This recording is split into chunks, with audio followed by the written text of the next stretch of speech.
Good evening. I would like to call this meeting of the Anchorage Election Commission to order. The day is April 20th, 2023, and the time is 5:04 p.m. Madam Clerk, would you call the roll, please? Ms. Torkelson? Present. Ms. Ireland? Present. Mr. Lehman? Here. Mr. Treadwell? Here. Madam Chair, you have quorum.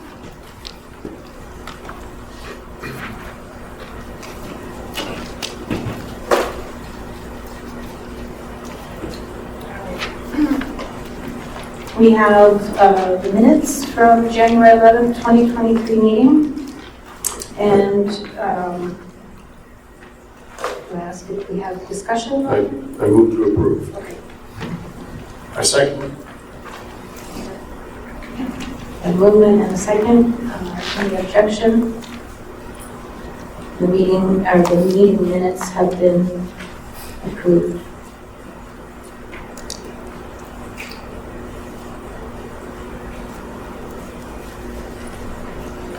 All right, there is no old business to discuss.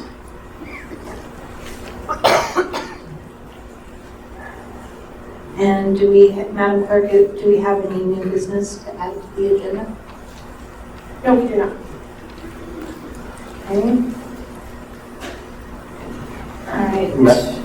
Madam Chair, if it's appropriate, and staff may have a recommendation that it's not, is it possible that we could do A, B, D, C in the discussion so that we can finish unless the complaints relate to this current election? We're not privy to complaints. The filers of the complaints have alleged that it's practices that could affect the outcome of the election. I withdraw my suggestion.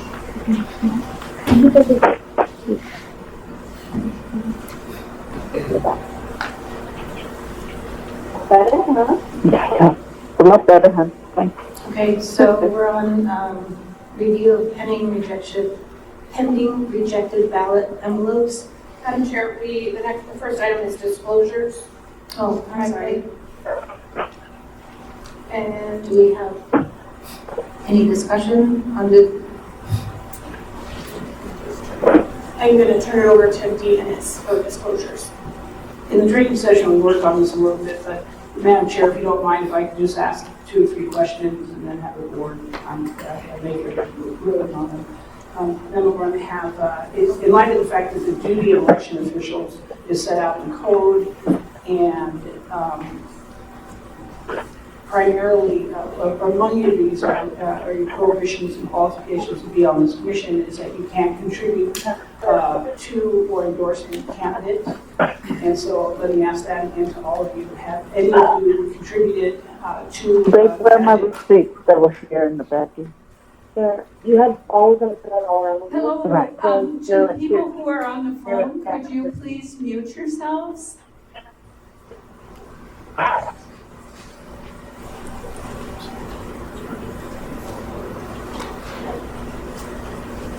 sorry. Okay, just continue real quickly. Have any of you endorsed or engaged in any political campaign activity on behalf of any candidate, proposition, or measure in this municipal election? No? I have not. I have not. Have any of you? Madam Chair, as I said in the work session, in a moment of forgetfulness, I was making contributions to others. I mistakenly sent a small donation to a person who was on the municipal ballot, and I realized that within a few days and requested to have my donation returned, and it was. And then for the balance of the board members, do you have any further questions of Mr. Lehman on that matter? Do any of you believe that he presents a substantial conflict of interest for which he should not further participate in this canvas. Madam Chair, that there are no affirmative votes on that. So normally the chair would simply find that Mr. Lehman can continue.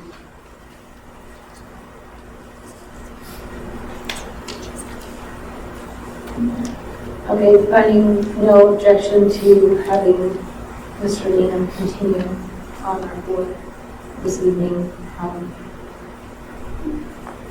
Okay, and then could I bring up another matter that came up at the work session is that 2 of these members participated in a group called Preserve Democracy, I believe.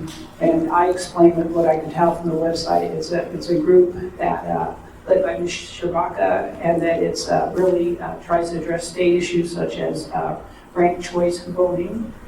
And I asked within that participation, did they have any knowledge that candidates would be supported, or that money was being funneled from this organization to candidates? And I think, Mr. Treadwell, you answered that, if you could restate that for the record. Yeah, I was a co-host of an information session by that group at Bell's Nursery. I can't remember the exact date.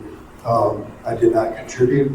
The group is solely working on statewide and national election integrity issues and had nothing pending with the municipality. There were a couple of, I think this was held before the filing date for this election, and there were a couple of people who were considering filing that sought my advice, at least one person.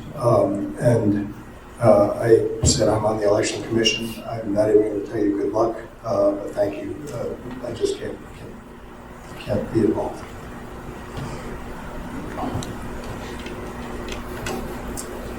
I don't think it's any secret that I have opposed ranked choice voting since it was first proposed as an idea, and I continue to hold that position for a number of reasons. I was a co-host at an event for basically sharing information with the public. I don't remember for sure, but I probably contributed some nominal amount toward it. I am unaware that any of that money went toward the municipal election or any candidates or issues on it. In fact, I'd be surprised if that happened. The other is I was, fairly visible in the community, and I get approached from time to time by people who may want me to contribute to their campaign or co-host an event for them, or otherwise endorse them. And likewise, I advise them that I can't do that. And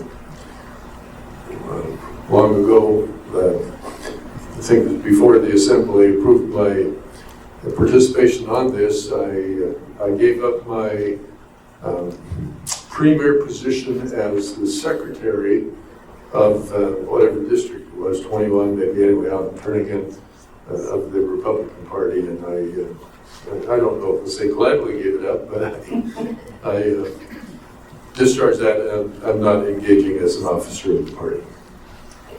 Madam Chair, again, do the other members have any additional questions for either Mr. Treadwell or Mr. Lundman? Okay, and then Madam Chair, does anybody object to their continued participation in this public canvass on the basis of conflict of interest? No yeses. So I'll turn it back over to Madam Chair. All right, hearing no objection to Mr. Newman and Mr. Treadwell continuing on the board, I think we're good to go to the next agenda item. Just a query. During the workshop, we discussed that some of us knew some of the people whose ballots we may be discussing today.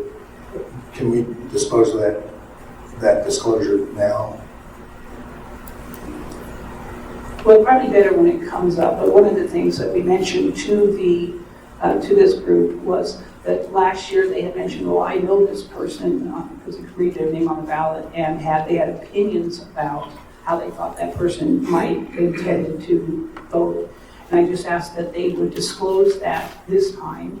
It did come up earlier, but I'm sure you can bring that up again, that with respect to this particular ballot, unless you believe there's some reason to do it now, it would seem more appropriate closer in time. Yeah, my argument for doing it now, Madam Chair, is that it may help us just move along to the complaints by doing a consent agenda, so. I think that would be fine. Okay. So one of the items that would be in the package that we looked at was was whether I had to accept or reject the vote of a former business associate at a household that I once lived in. I kind of think of them as my Alaska parents. And just disclosing that now for the record. And then with that disclosure, though, I think that we also asked the commission again, did they have any further questions? They didn't. We asked the question that often goes with this ethics analysis, which is, do you believe that you can hold your responsibilities as a commissioner, your public duties above your private relationship? I believe I can. So as I get up to the chair, or the commission, do you think there's, do any of you believe that Mr. Treadwell should be recused from consideration of that particular ballot? And we're doing it up front, but do all of you believe that he can continue to have his voice heard on that particular matter? And then back to you. Right? Yeah, Madam Chair, I knew some of the people whose ballots we reviewed, and I recognize the names of others. In many respects, Alaska is a small state. I've been living here a long time and get to know people. I don't believe any of those relationships will affect my ability to apply the law. Is there any objection to Mr. Lehman continuing or not? Okay, hearing no objection, I think we can all four of us continue on through the agenda. Madam Chair, just interject. We did bring up that because this commission sits in a number of roles, advisory, adjudicative with respect to the votes, and semi-adjudicative or quasi-judicial with respect to the complaints that are coming up, that they may ask additional disclosures at that time. I don't know the nature of the complaints, whether there's parties or it's just issues, but just to let that out. That when those complaints are presented, we might ask the same type of questions.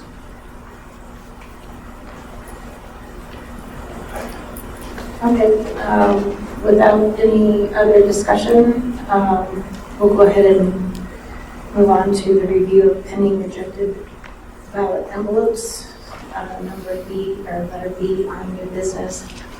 And in the interest of time and losing one of our commission members to an airplane this evening, the commission has gone through all the ballots already in the work session, and it has been proposed that we just offer to allow any commissioners to pull out anything that they would like further discussion on now, and if the rest of them would be would just pass. I don't know the specific terminology for that, but maybe. So to make the record clear, it's my understanding that the commission is prepared to make one motion to reject 12 duplicate ballots voted, 21 ballots returned without a return envelope, 1 inactive voter's ballot, 3 envelopes which contained multiple ballots, 10 ballots which were voters registered outside of the MOA, 1 ballot which the voter returned and requested to be removed from the voter rolls, 5 ballots which were registered too late, 15 ballots which were received too late, 92 ballots which were postmarked and received after Election Day, 2 voters not registered, 1 voter deceased, 36, voter failed to sign the ballot return envelope. We are down to 623 no sig matches, 7 no reference signatures, 9 ballots, I apologize. 9 ballots voted by someone other than the voter, 2 ballots voted by a power of attorney, and 1 previous election ballot. That leaves 2, which I understood that the commission wanted further discussion on. Madam Chair, I move that slate with the right to request that certain lots be pulled from the slate after it's seconded. I'll second that motion. Okay, Mr. Treadwell made the motion, Mr. Lehman. So I want to clarify that the motion is to approve the rejection. Yes. And I also want to clarify that I left 2 out, that it was my understanding you guys wanted more information on. Yeah. The 2 was the There was an voting. electronic one where we wanted to look at, or where I had requested the workshop to look at the application. Yep. And there was one where a check was made as a voter is allowed to sign with a check or an X. Yep. So those 2 are not included in that list that I just read. Okay, well then I would move approval of the rejection of everything on that list. Are there any other areas that we want to pull before we second? Hearing none, we'll go ahead and approve the rejection of the aforementioned list. And I believe now we will discuss the 2 that are in question. Would you like to do a roll call or no objection?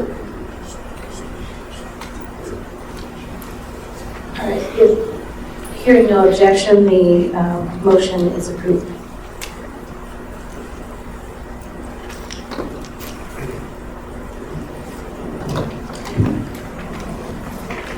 Through the chair, I have been doing this for 10 years, and this will be a record that it is 5:22, and the commission has finished the majority of its work. Thank you very much for thinking of this, Mr. Treadwell. Great move.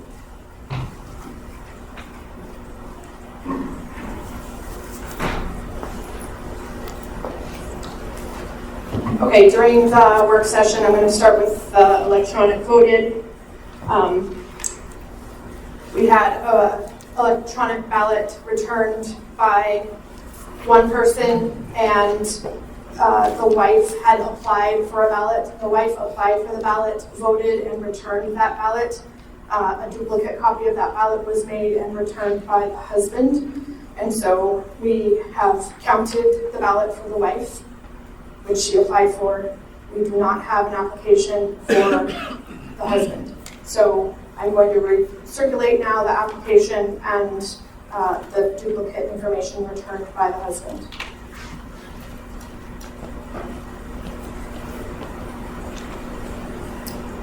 And again, Anchorage Municipal Code requires that a person apply for a ballot to be sent to them by email.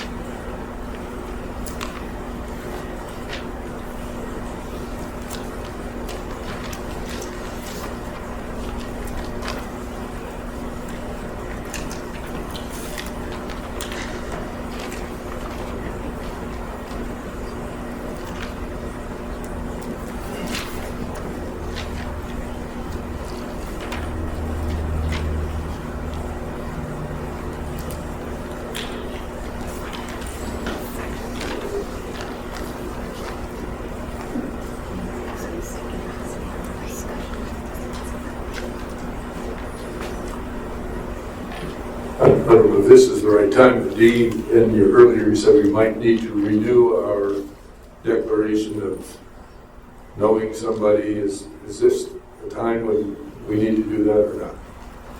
I made it work with respect to the complaints because I don't know who the complainants are. So whether you or a family member have some type of relationship with the complainant, so that would So- come in the future.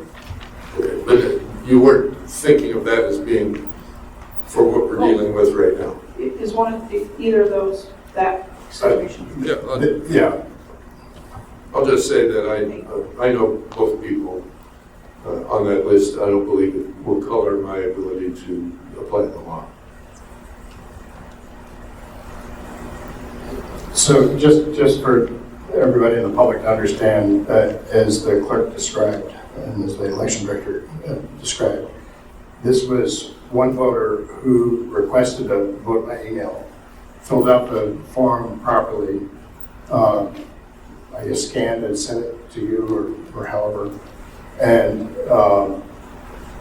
she was able to vote, and her voter declaration is there, her ballot is separate from this. Separately, a second copy was printed off on their printer, and her husband voted on this. And because he hadn't filled out this form separately, we are asked to reject this. What's fascinating about this is I also do know these people. I have no belief that they're trying to get around the law. I had asked to see the application to see if it was possible that she was maybe applying for both of them. There's no evidence of that. I was looking to see if we gave any, we didn't tell people what the code was, so that we didn't make it very clear that, you know, you couldn't print out one ballot and vote it twice for two people, even though they were being efficient. And so Madam Chair, I'm going to support the rejection as a technical violation of the law. But I thank you for the chance to read the application. And I will say in this case, I know the people, and you know, about as sure as I can be about anything else is that they would be working to follow the law.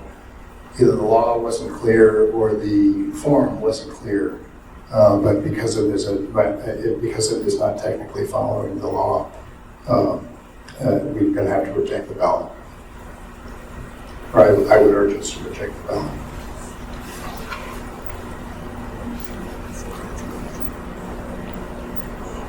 Okay, do I have a motion to reject the ballot? So moved. Second? Second. All right, Ms. Ireland is seconded. Without objection. Oh, is there any discussion? Any more discussion? All right, without, My only discussion would be is, I don't think we have to say this in the report of the Assembly because we'll have another chance to make suggestions on the code.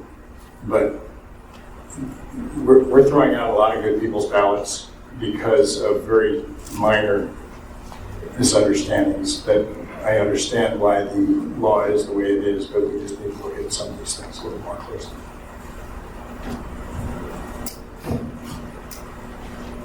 any other discussion? All right, hearing, is there any objection?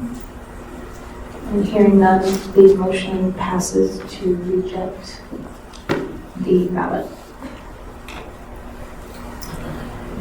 Okay, and the last one was a voter who it appeared that there was an indicia of fraud. There is a mark made in the line where the voter is to sign, and it is witnessed. The second piece of paper provides the voter's date of birth, the reference image for the signature for the voter, and the fact that the witness is in the same household and that the witness's signature. And I had mentioned in the work session that I had reviewed this with the observers and had said that I had intended to take it to the commission, and I just want to correct that record that I had reviewed it with some of the observers, not all of the observers. So this is the other ballot that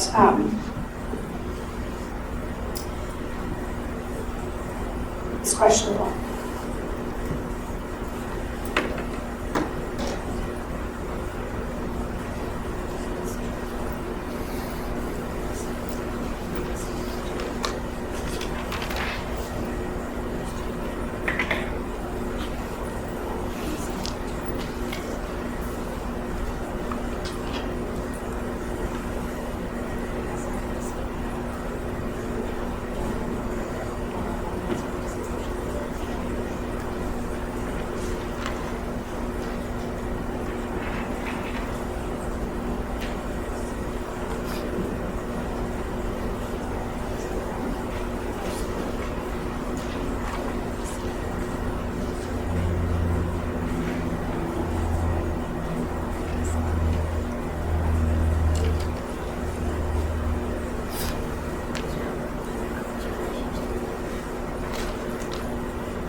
Madam Chair, I'd like to make a motion. Let me describe this again as Jamie did.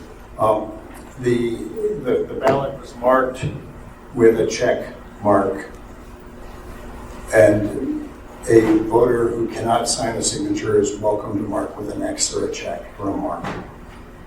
We have no way to know whether or not that voter was incapacitated or not.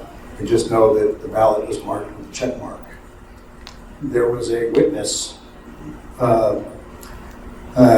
who printed the name and signed that, and it turns out that the witness's signature on file, by and large, matches many of the worlds, maybe many of the parts match, and I did not go through signature training this time, but I believe we would say that it matches.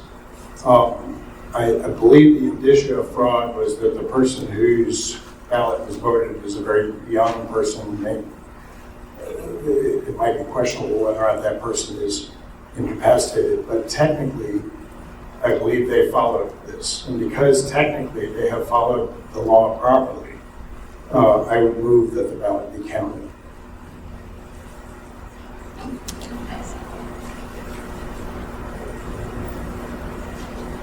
And as I understand it, while I'm looking for a second, you told your reviewers that you would bring this before us for a decision and a recommendation. You brought it to us with no recommendation. Is my recommendation and my motion that it be counted. I'll second that motion. Is there any discussion? I guess I do have a discussion when we're talking about technicalities of the previous one. We can't accept technicalities only one way, so I would tend to agree with it's technically exactly what is stated in the law, on the ballot, on the envelope, just as we rejected the previous one. As the law states, you know, you can't print two ballots from one application. So, equally applying technicalities, that's where I stand.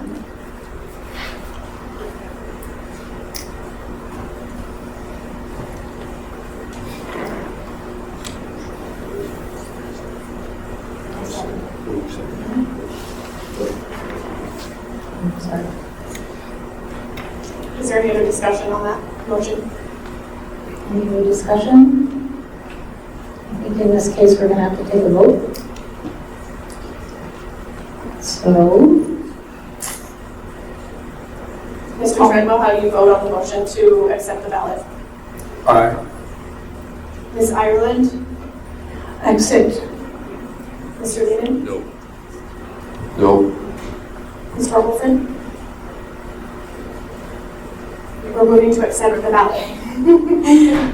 I accept the ballot. Okay, so if a motion carries Motion 3 to carries 1, 3-1. so the ballot will be counted. So this particular ballot will be counted. And with that, when we, Madam Chair, yes, if I'm not moving on the agenda here, there was one lot which we did reject, where it appeared that somebody was voting for several different people. I believe the clerk knows what that is. I'm not going to name the people because but in the previous election, we took a couple of cases like that, 2 cases like that, and referred them to the city attorney for investigation. And I would recommend at this time that, and I would move at this time that for that particular ballot, we also move that for investigation. Those multiple ballots. And Jamie, I don't know how I should identify this for the minutes as to what ballots they were, but they were part of lot number 15, I believe. And it was just the 2 ballots? Yeah, it was yeah. And, you know, for the public to understand, last time, this was something where it's pretty clear that one person voted for a whole bunch of people. And we rejected the ballots because of that reason, but there may have been a reason why they thought they could do that, but that was not, not the right motive. When the police investigated last time, they found what they believed was an honest mistake, but declined to do a press release about that. And I just think it's very important that we educate the public that if you are voting for more than one person improperly, we're going to look at this again. So anyway, my motion is that we refer that particular case to the city attorney. okay, we have a motion to refer this particular case to the attorney, municipal attorney. Do we have a second? I'll second. Okay, Ms. Ireland seconds it. Is there any objection? Hearing none, this ballot will be referred. Thank you.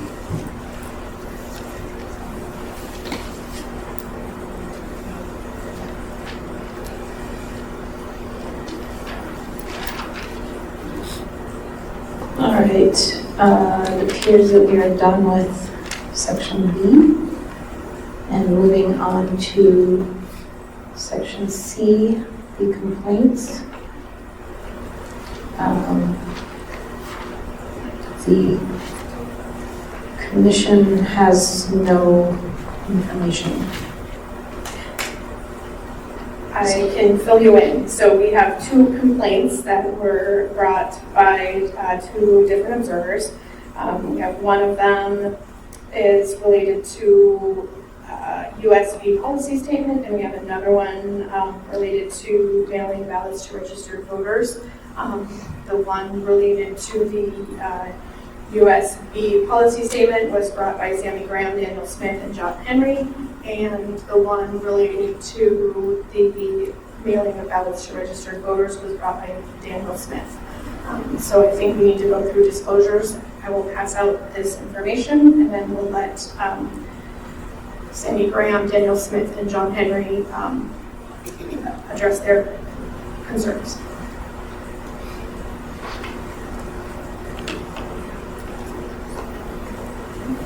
Okay. A little bit on the bare bones of what these complaints are about, so let's see how far we can get.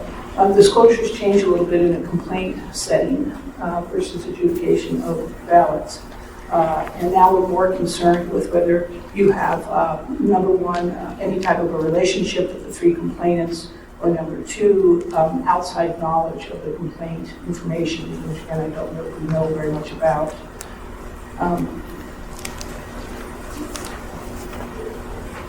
Is this the entire complaint, the 1 or 2 pages? I'm wondering if we could stop and have people read these complaints, so we have a little bit of idea of what they're about before we really jump into disclosures. Maybe one at a time, if we could look at the first one for Canada True Blood. Madam Chair, I just have a question. If this complaint was dated April 11th, that's 9 days ago, was there any reason we as commissioners couldn't have received this information before today? Is there something in the law that prevents that from happening? Through the chair, these are quasi-judicial. You are considering whether or not they're alleging that we have broken the law. And so we needed time to prepare our statements so that we could present everything together. And that was finalized today. So unfortunately, we were not able to get it out sooner. Are we expected to act today, or is this information gathering and we can act when we want to act? Or is it necessary to have this done before we send the canvassing report to the Assembly? Because they're alleging a violation of law, and you are giving a canvass report to the Assembly, it does need to be acted on today.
So, Madam Chair, I know we need to do disclosures first, so I guess I'll wait for that, but just wanted to note that the response to the complaint was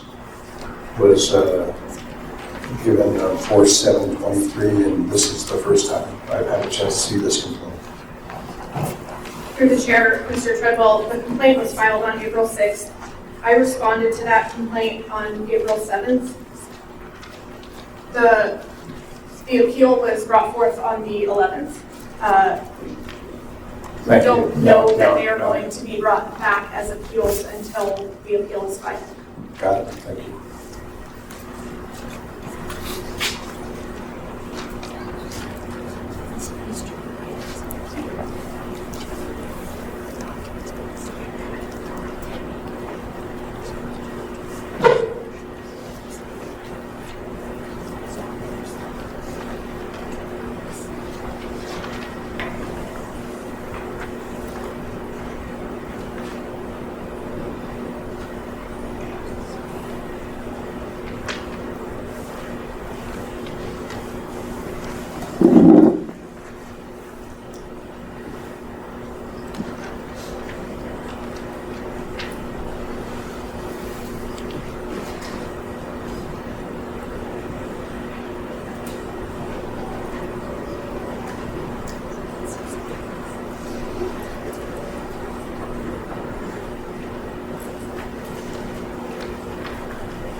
All right, if everybody has had a chance to read through the complaint, response, and appeal, I guess I would ask Madam Clerk to open up discussion. Through the chair, we need to do disclosures. Okay, so Madam Chair, if I may, to the commission members, what we want to do is quick explore, number one, your relationship to any of the three complainants. Other than mild friendship, you have business interests, other strong personal ties to any of the three complainants. Madam Chair, I have known all three complainants in different capacities. Sammy Graham was the mayor's chief of staff when I was recruited to be on that commission. Her son worked with me in my business. Her nephew worked with me in my business. Her brother and his son and my son have a business partnership that is not an operating business partnership at this point, but could be. And I admire her family greatly. I will say with all that I believe I can pass judgment on the IT issues here, but I wanted to disclose those issues in case the board wanted to ask me to recuse. I would be very happy to recuse myself on this issue.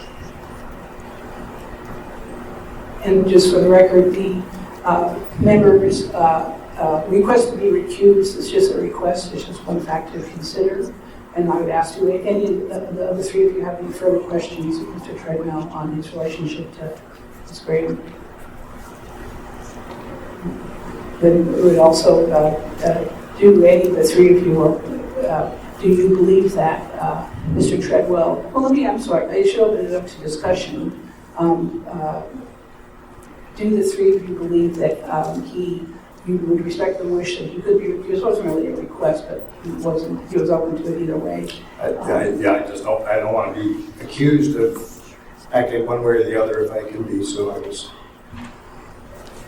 asked to be recused. I believe I can judge on the issue that was raised properly, but I just wanted to give the board the chance to say no. Thank you. And Madam Chair, then turn it over to you to get a vote of the board. All right.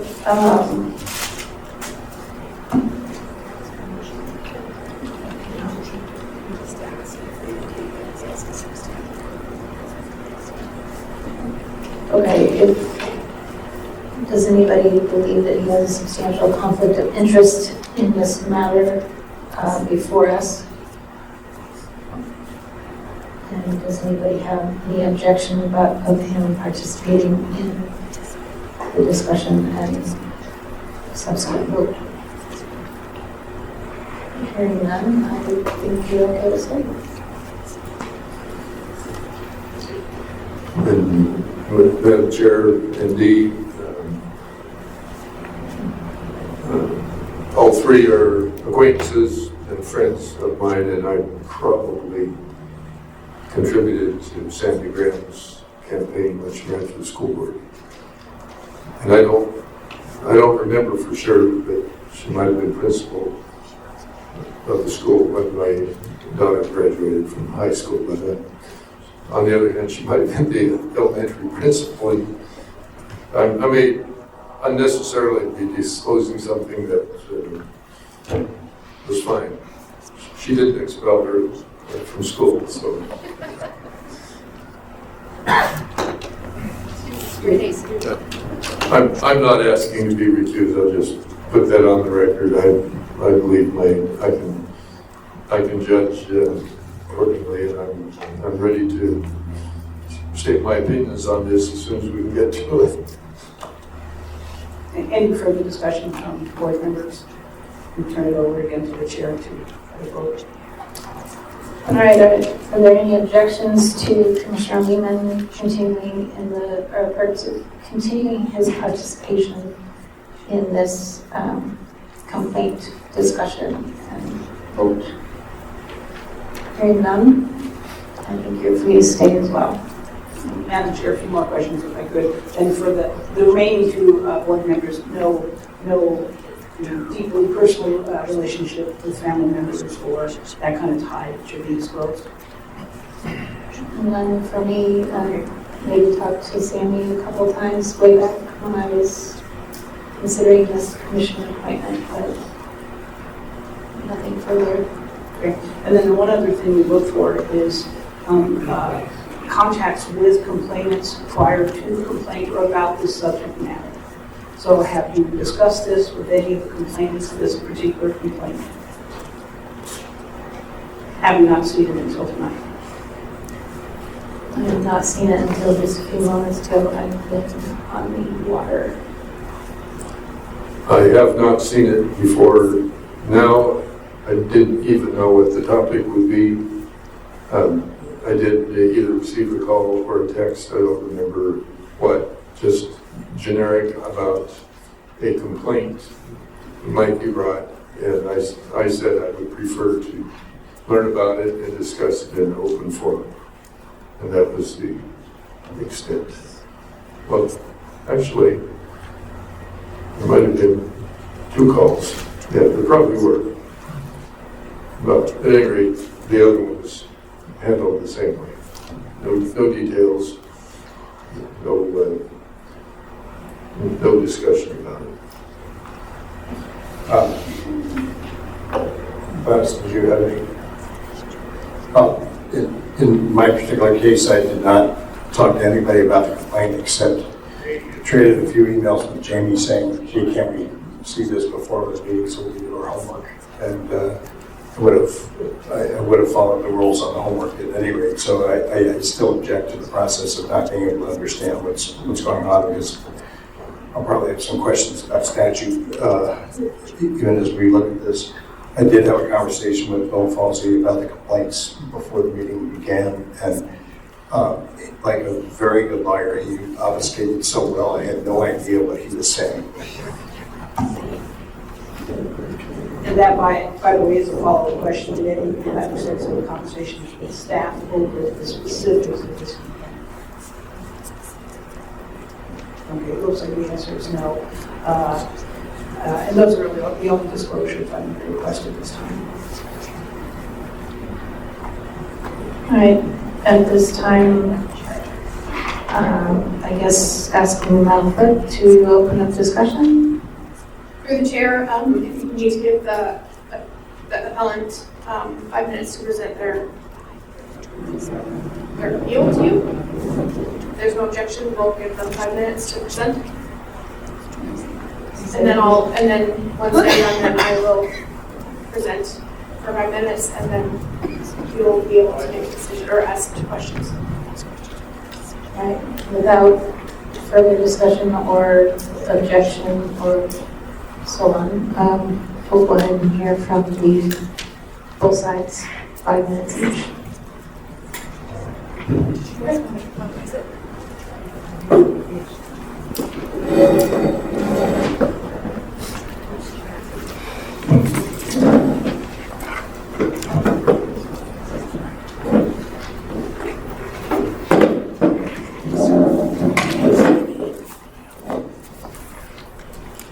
Good evening. I'm Sammy Graham, I'm Dan Smith. John Henry. and we are observers. And as observers, we have to go through training, we have to go take a test, we have to do lots of paperwork. I do paperwork for 2 observers. I'm an official observer for John Triplet and for Travis Santo. And we are a volunteer. We're all volunteers. So, but a point of clarification, if I could. We're just volunteers, but I know the clerk is here with Jamie, the administrator, election administrator. The clerk is an attorney, and I think Mr. Gates, who I know loves chocolate, is an attorney for the assembly as well, correct? Are you here to represent the assembly? And then Mr. Falsey, you're here to represent the assembly as well?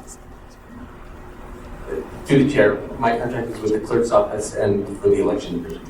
Okay, great. And then there's Miss Ennis, who's also for the clerk's office, or is it for the election commission? In my capacity is for the clerk's office.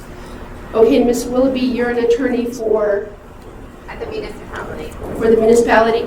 And I know Mr. Dwyer is an attorney.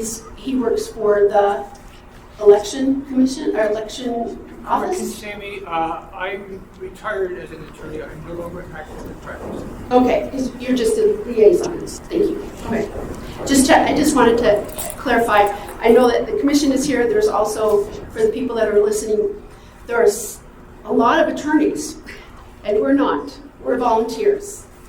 So hopefully you all had a chance to read this in 5 minutes. It was presented on April 6th. And then it was denied. So in the new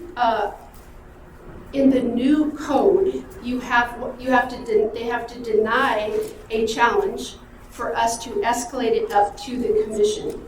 So that was Easter weekend. So that's why it went to April 11th. And first of all, I hope we can all agree that the right to vote is the cornerstone of our constitutional republic. The integrity of elections is important. That is straight from the Muni Observer's Handbook. It also says that our elections should be fair and honest, and I would like to add that they should be accurate and transparent. I think we can also agree that government corruption happens. It happens at the local, state, and federal level. It also happens in local, state, and federal elections. And I've served as municipal observer for 3 years. Volunteer. In addition, I also serve as precinct chair for state elections. I feel pretty familiar with the voting process and with elections.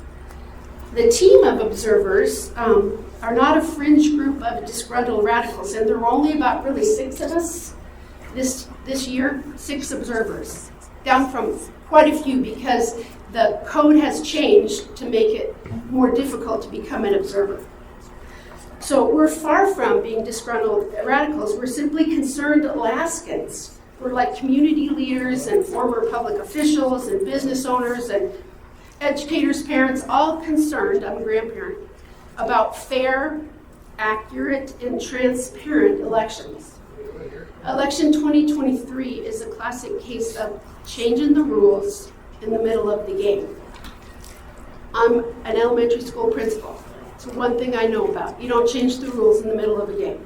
Yeah. At last week's assembly meeting, hidden near the end of the conflict of interest repeal, the assembly gave themselves the power to certify their own elections and the power to vote on any matter relating to or conducting a regular or special election. And that was found on page 1109. I think the clerk can attest. It was a really large packet of the assembly packet. It was codified around 11 p.m. And now the assembly can vote on any matter, even if they're a candidate in the election. At Tuesday's assembly meeting was a special meeting. An ordinance was on the agenda that was written by a current candidate in today's election, which, remember, the election has not been certified and votes were still actively being counted. The proposed ordinance would have allowed the assembly, who gave themselves the power to vote on this election last week, the decision-making authority to pick and choose which MOA policies and practices they want to follow, if any. There were many concerned candidates in the assembly meeting. I'm going to finish if that's okay, since I have had to clarify at the beginning. Give me my 5 minutes. There you go. There were many concerned candidates that were in the last election that were in the audience to watch that motion be tabled indefinitely. Had it passed, this again would have been changing the rules in the middle of the game, right in the middle of an active election. And elections are not a game. They're not a game to me. Municipal code has been codified and is being codified, so it may prevent accurate and transparent elections. The code changes, in my opinion, were willful, intentional, and the very definition of malfeasance. The challenge I brought forward, the one that you have in front of you, concerns the continued use of external hard drives to and from the computers, tabulating and storing election data. And I ask you, is it safe to transfer data back and forth without the checks and balances of Muni IT department? And why not? Why not follow established Muni IT department policy during an active election? Why not encourage the IT department to join in with you to ensure safe practices? And don't we all want an honest, accurate, transparent election? There must be checks and balances for transparency and public trust. Could the lack of adherence to the policy change the outcome of an election? Last-minute patches to supposedly update software can harbor malicious code intentionally or unintentionally, and it says that in my challenge. Vote-changing viruses can spread from one computer to another. This introduces doubt, and doubt prevents trust, and people deserve trust. Thank you. And I'm open to questions, but this process was never really explained to us. No one told us we had 5 minutes to speak. That was never, I just prepared something because I thought you might want to hear something, but we were never told you will be speaking tonight. You have 5 minutes. Thanks. Questions? Oh wait, maybe later. Yes. Through the chair, do you want to hear our side and then ask questions of everyone? I don't mind. I just heard Mrs. Graham, and I just have a quick question, and then I'll listen to yours. Yeah. My question is, Sammy, what remedy are you seeking? I see this. And if your remedy is quit doing that, I can understand that. But I don't see any other, in fact, I don't see a box in here that says what the proposed remedy is. You mind addressing that? Sure. Oops. Sure. The quick remedy would be to follow the municipality IT department policy, which is, may I read it? It's a little bit quoted in there, but it says, personnel must not insert any unauthorized USB device into any piece of MOA-owned equipment without authorization from the IT department, and only after the USB devices have been scanned for malware by IT, which is the IT department. All insertions into MOA critical infrastructure technology must also be approved and/or observed by IT department management and must follow IT change management processes and procedures regarding patch management and malware remediation. The problem with IT policy, it's very hard to codify because IT changes so quickly. You can't really codify that. The IT department writes policy. It's a moving target, as you probably know. They aren't allowed to be part of the process. it's only the clerk and the assembly, the people that work for these, well, the clerk works for the assembly, the election workers work for the assembly. Now there's 6 attorneys here that work for the assembly. And that's all, IT isn't part of the transfer of data process. Okay, if I understand that, it gets back to my question, is the remedy to quit doing it, but it was already done for this election. And I assume the remedy is don't do it for the next cycle. Am I missing something? Yes, this same thing occurred in the very last election. Oh, I know that. I have, on some things, I have good memory. Well, And I It was remember suggest- that. That's something when it's their turn to come up, I'm going to ask the question about what did we learn the last time? And, so I'm just trying to get to, you're here appealing to us. What is it worse that you would like us to do? So what they did last year, we had the same problem last year, which I think all 4 of you were here last year when this happened. I wasn't.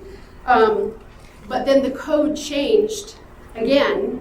So they had an omnibus bill passed on October 25th, 2022, which says that election-related information systems, election-related system standards and procedures, acquisitions, election-related computer equipment, and related products and services, the election administrator shall receive municipal resources. But it says at the beginning that the election administrator, which is Jamie, shall be responsible for all of that. So what they're saying is they want complete control of that without the oversight of the municipal IT department. And that's where the IT policy, I feel like, should be followed, because all the equipment in here is owned by the municipality of Anchorage, by the people. And the IT department oversees that for the better of the Anchorage and the election process, and to make sure that there are checks and balances. So hopefully that answered that question.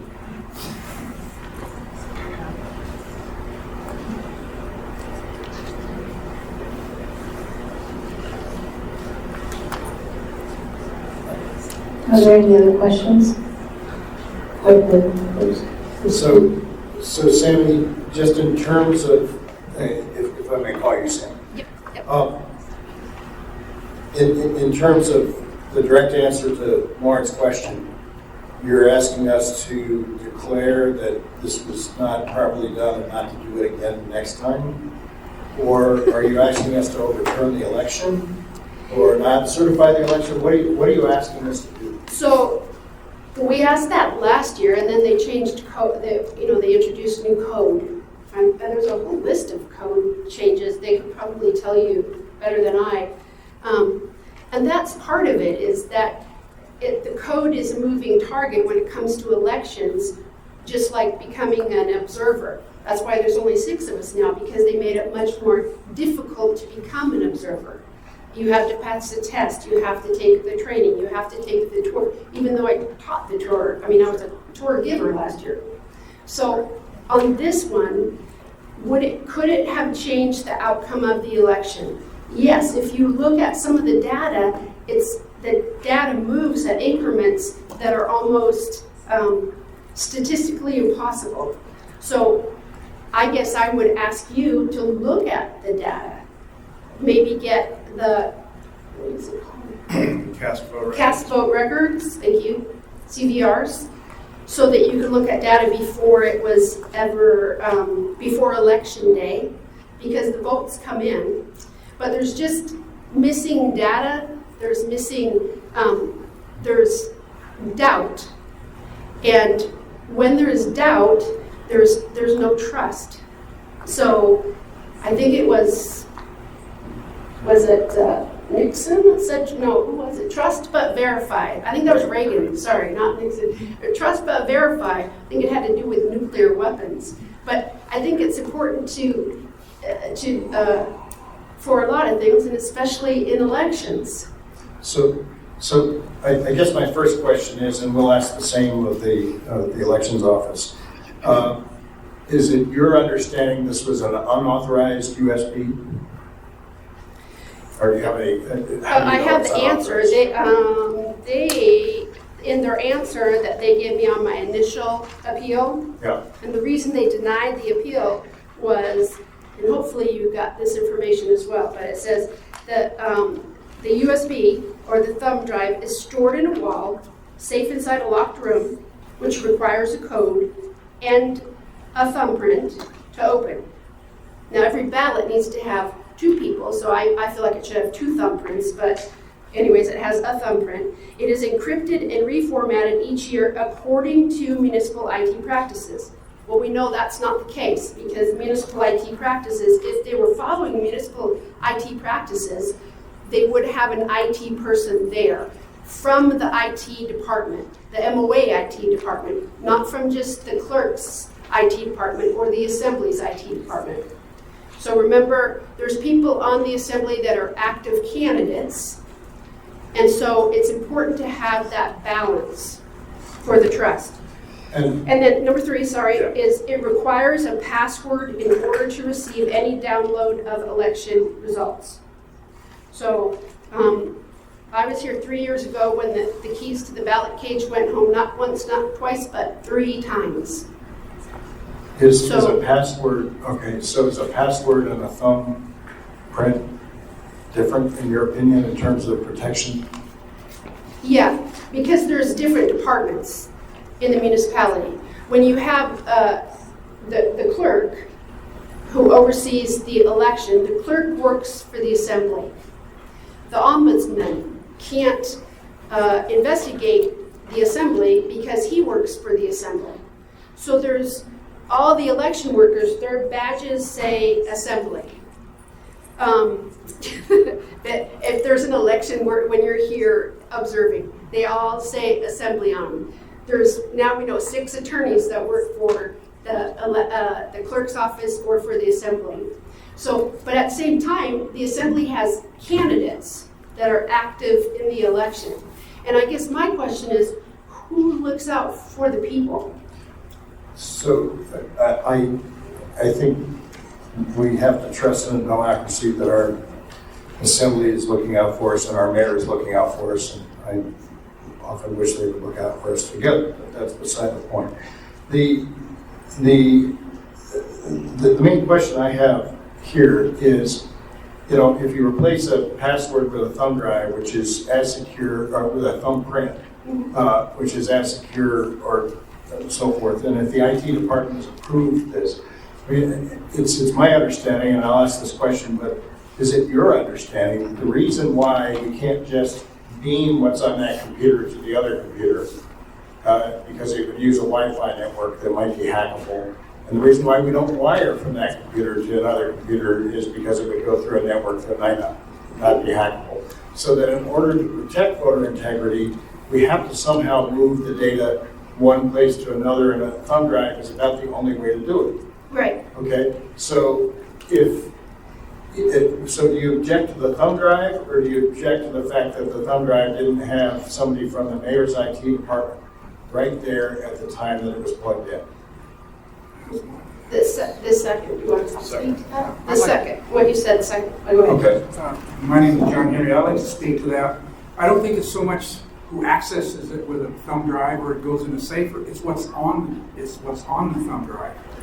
There was no IT oversight to say, was that thing empty at the time? The previous time they pulled data, sent it, was that deleted? Was that verified by anybody? Who does that? And that's where we think the IT department needs to be involved in this.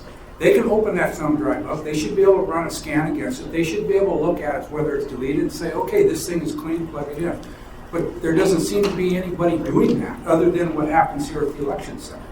And therein is the rub. It's not so who's got access to it, it's what's on the drive. Is there viruses on there? Is there anything on it? And nobody can tell us what's on that drive. Okay, thank you. And again, we're volunteers. We're not attorneys. You're going to hear from 6 or 7 attorneys.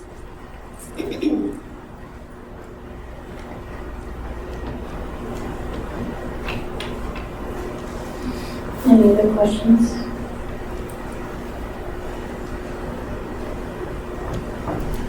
Okay, hearing none, thank you for your time, and we'll move on to the clerk's office. Thank you, Madam Chair. I want to start out by saying that under Anchorage Municipal Code 2810-020C, the election administrator does have authority over the election-related technology systems and the procedures related to that technology. And for this reason alone, the supposed policy does not apply, and the complaint should be dismissed. For further support that the complaint should be dismissed, AR 2022-417, which was adopted in December of 2022 after the offer for a third-party audit, the Assembly made their intent clear that only duly sworn election officials were authorized to access election technology systems and identified that election technology systems are critical infrastructure. A third reason that the complaint should be dismissed is that the supposed policy did not follow with the Municipal Operating Policy and Procedure, which is PNP 1-1, which was just passed out as Exhibit 1, or Exhibit A. The policy was not coordinated by the Office of Management and Budget. It was not circulated to all departments for input. It does not include an effective date, and it is not signed by the mayor. A fourth reason that the complaint should be dismissed is because after the complaint was brought in at about 3 p.m. on April 11th, staff discussed the complaint with the observer and then went to the intranet to search for this policy. And the policy appearing to be directly related as the basis for the complaint had been posted just 2 hours prior. You can see that in attachment B. And this is years after the staff had been using thumb drives to accomplish this task. A fifth reason the complaint should be dismissed is because it does not allege a violation of law that would change the outcome of the election. When we offered the observers the opportunity to compare the printed results to the tabulation system, that offer was declined. Could you repeat that? When we offered the observers the opportunity to compare the printed results to the tabulation system after we pulled the results off of the tabulation system onto the thumb drive, they declined the opportunity to compare the results. In my capacity as election administrator managing the technology for the election and the practices related to the thumb drive was obtained prior to 2018 from IT as a formatted, encrypted thumb drive. So it was scanned by the IT department.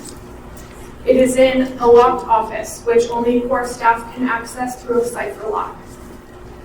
Beyond that, it is in a wall safe with additional security measures, which only core staff can access, and that is the thumbprint to access the wall safe. All thumb drives must be signed out by 2 staff members each time it's removed and checked back in. We have multiple thumb drives, and each of them are for a different purpose. We have one thumb drive for results. We have one thumb drive which contains the database. We have a thumb drive for each of the tabulators, scanners. So in summary, I have the authority and have implemented many security measures relating to the use of the thumb drive. The supposed policy did not follow proper procedure relating to implementation and was uploaded after the fact. The Assembly and Code are clear that election officials who are required to take an oath of office and be neutral and impartial are the only people authorized to access the election technology, and the IT director is a political appointee and has not taken an oath of office, and allowing him or anyone in that department introduces unnecessary and unacceptable risk to the election.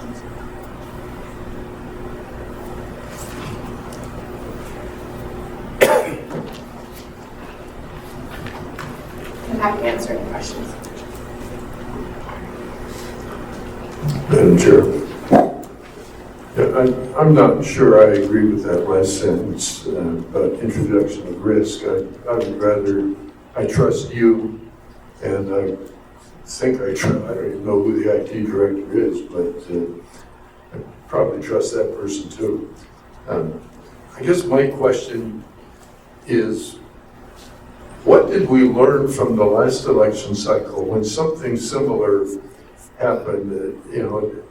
I don't believe anything nefarious was going on, but just the fact that somebody takes a thumb drive and goes and plugs it in and it causes angst on some people, is there any way we can reduce that concern? And, whether it's to hold it up and say it's been checked, or have somebody check it on the spot and it's clean, and this is why we're using it, and we go plug it in and do the transfers. I mean, I sat through that last time. I thought, oh, this is an easy fix. But we're back here again this time with something similar. And it seems to me that just how you do your job, okay, you have the right to do it, but it's how you do it, and even on the small things, that it seems to me we could avoid questions like this that come up. Anyway, just my thinking. This is new to me in terms of just looking at it. I have not exhaustively gone through municipal code. I believe you have the authority to do your job. I'm just saying, let's quit doing the things that cause doubt in the minds of people, and maybe we can avoid having situations like this. Because that system is air-gapped and is not connected to the internet, I only have one other way of getting information to and from that system, and that is thumb drives. And we do not hide that we are using thumb drives. That is,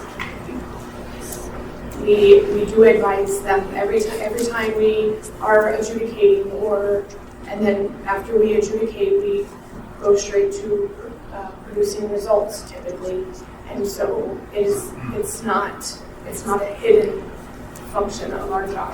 Okay, so then really the only issue then, if they're advised you're using thumb drives and you do that in front of them, then the only issue is, should there be somebody else, presumably an independent check on election staff as an observer, or doing a scan, or whatever needs to be done, then that becomes the only issue, correct? It seems to me, I mean, if you're going to use a thumb drive, which makes sense to me based on my knowledge of technology, I think, well, yeah, that's what I do. If that is something that you want us to do, is to show them that it's empty, we're happy to do that. I would note that this complaint came in on the 6th, and we had already had 2 sets of results by that point on the thumb drive. So this complaint didn't come in before we started. If it's made known to us that that's what they want to see, then we are happy to show that. Okay. No, it was brought up last year as well, as an issue, that how I see it. Through the chair, the thumb drive situation last year was entirely different and not related to this issue at all. The situation last year was when we were showing the election commission how the system could count write-in votes in the logic and accuracy testing, we wrote in John Doe and Jane Doe. And when we deleted the logic and accuracy testing off of the server, we didn't back it up far enough. And when we printed results on election night, we saw that John Doe and Jane Doe still existed. We asked how to correct this, and we were provided with a response of upload it to the internet and we'll tell you how. And we said no. And so we asked, and it happened to be that a technician from the vendor was coming to town for a different purpose, and they offered to assist us. Our employee took a different thumb drive, the one that has the database on it, and pulled the database off of the server and provided it to the vendor. The vendor uploaded the database to his laptop and performed the fix. They then went to the computer and ran through the same steps to perform the fix. The thumb drive was never put back onto the server. It's an entirely different situation.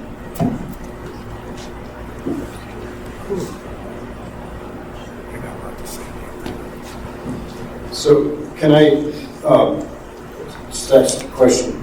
The assertion was made that this may have been an unauthorized USB, and you're telling us that the USB was initially authorized by the city IT department in 2018, and is the same thumb drive that you'd be using to move data between those computers since? That is correct. Okay. Your process of the assertion was made that you should have been observed by IT management. I guess I'm going to put it this way, because even though I've started technology companies, everybody here is cell phone has some technologies that I don't do. I could never code it. I could never hack it. I guess all I'm saying is, who do you use to advise you on election integrity when you're moving information between devices? MOA IT has shown our staff how to do it. So They specifically said to us, right. so that you don't have to provide us the password that you want to use, let me just show you how to do it. So certain staff, so the staff member who is teaching us how to do it recognizes that it adds another level of risk to the more people that know how to access the thumb drive and the information. So it's IT staff has showed us how to do this according to their way that they do it, so that we don't have to ask them. So they've been your advisor, but not necessarily your observer, I guess is. Yes. Okay. And so that is perhaps a change on this policy statement that came in the middle of the process. I'm sorry, what was that? Or this policy statement that you passed out, is that what that was from? I just want to make sure. I don't know when that policy was produced. You can see on page 2 that it was uploaded. It's the very first hit, and it says uploaded 2 hours ago. We printed that at 4 p.m. Okay. So I don't know when that policy was put into place. And while the observers declined the opportunity to compare the results, have you compared the results of what was on the computer versus what was printed out from your other computer when you moved the information? I have not. I can see that the number of votes increased. I recognize the number of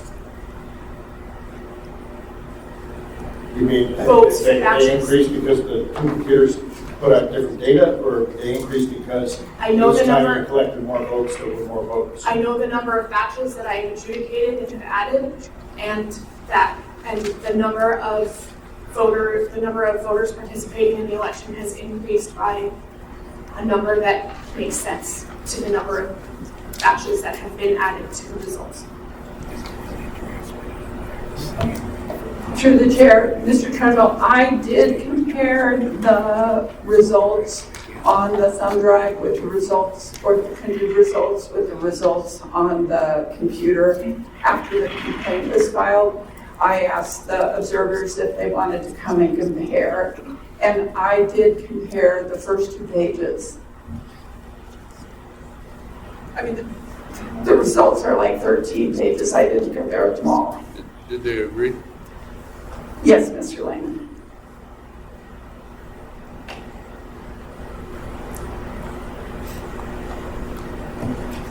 So in terms of response to the complaint, I guess I want to say a couple things to what Commissioner Lehman said. I'll just put it this way: you put anything in my toaster besides bread, and I'm not sure I can tell you what is in the bread. Okay, you put any thumb drive in any machine, and you don't explain what the precautions are, that raises doubt. Okay, when there's a policy that says, the assembly ought to be here, that the IT department ought to be there, even though the assembly recently gave you the power, I will tell you that was not a change that we recommended. And I'm not sure if it changed that we I'm looking at assembly number. We gave you a whole bunch of changes in the code, which you did do, which we're happy for, but this one I don't think was discussed in this.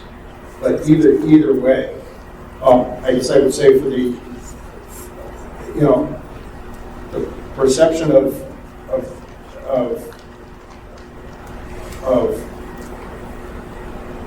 the perception that the policy is bad or the practice is bad is the perception, whether or not the practice is good or bad. I believe on both, on all sides that your practice is good. I think what Lauren was getting at was the perception. And when you've got observers and you're using things, it would be good to be able to show people, in the same way that we can tell if a box moved from here to here. It's much harder to tell if a thumb drive is clean. So I would just urge us to figure out some way so that people would trust that.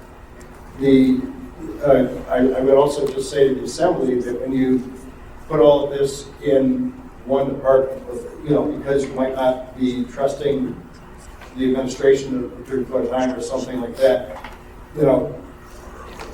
it encourages less sunshine, and not necessarily more trust. I guess all I'm saying. So, specifically, if we were to find that we didn't follow this procedure, I think technically it would just thrown out a bunch of votes based on technicality. There wasn't a guy from the IT department here. I think we do find that the IT department went over with you and set up a process that they believed had integrity and you believed had integrity, and frankly I believe had integrity. But maybe you didn't follow that procedure to the law. And I don't, you've urged us to dismiss the complaint. The complainant has urged us to try to reform the process and have a little bit more third-party observer capability when data is moving around on sticks that you can't easily look at. And I guess I would say that I would find with the complainants that they're right, the policy's there. Technically, you did follow the law. I've got no question that you followed the law. But this will come up again and again until we figure out some way to show observers that there ain't nothing on those thumb drives moving in and out besides what's supposed to be on there. And I don't know how to do that, but that's just something where I think we need to figure that out. I think it's more kind of a process recommendation than a complaint. I think we could dismiss the complaint because it's not going to change the result of the election, but the process issue is this is not something we should be fighting about. It's something we should be doing everything we can together to move down. That's all I'm getting at. Yeah, I don't know if now is the time to, Madam Chair, may I say something? Yeah, go ahead. So they followed the law, but they followed the new law that was codified in October after what happened last year. So they gave themselves the authority after what happened last year. So that didn't, quote, fix a problem. They just changed the code, and that's where we get that the code is always a moving target because we're always codifying the code. But when it changes elections without the election commission knowing about it or knowing about the change in code, that's concerning to us. Last minute patches to suppress upware or to supposedly update software, that that can have malicious intent. Like I said in my challenge, whether intentionally or unintentionally. So come to find out, this external hard drive is 5 years old. They've been using it since 2018. That alone now is concerning to me. When you look at data, and I'll use, let's say, Spencer Morse. He never moved out of 43%.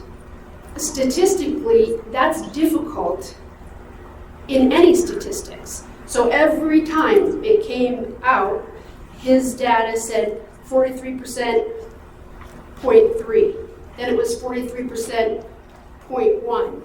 He never moved from 43%. It kept going up at an exact increment.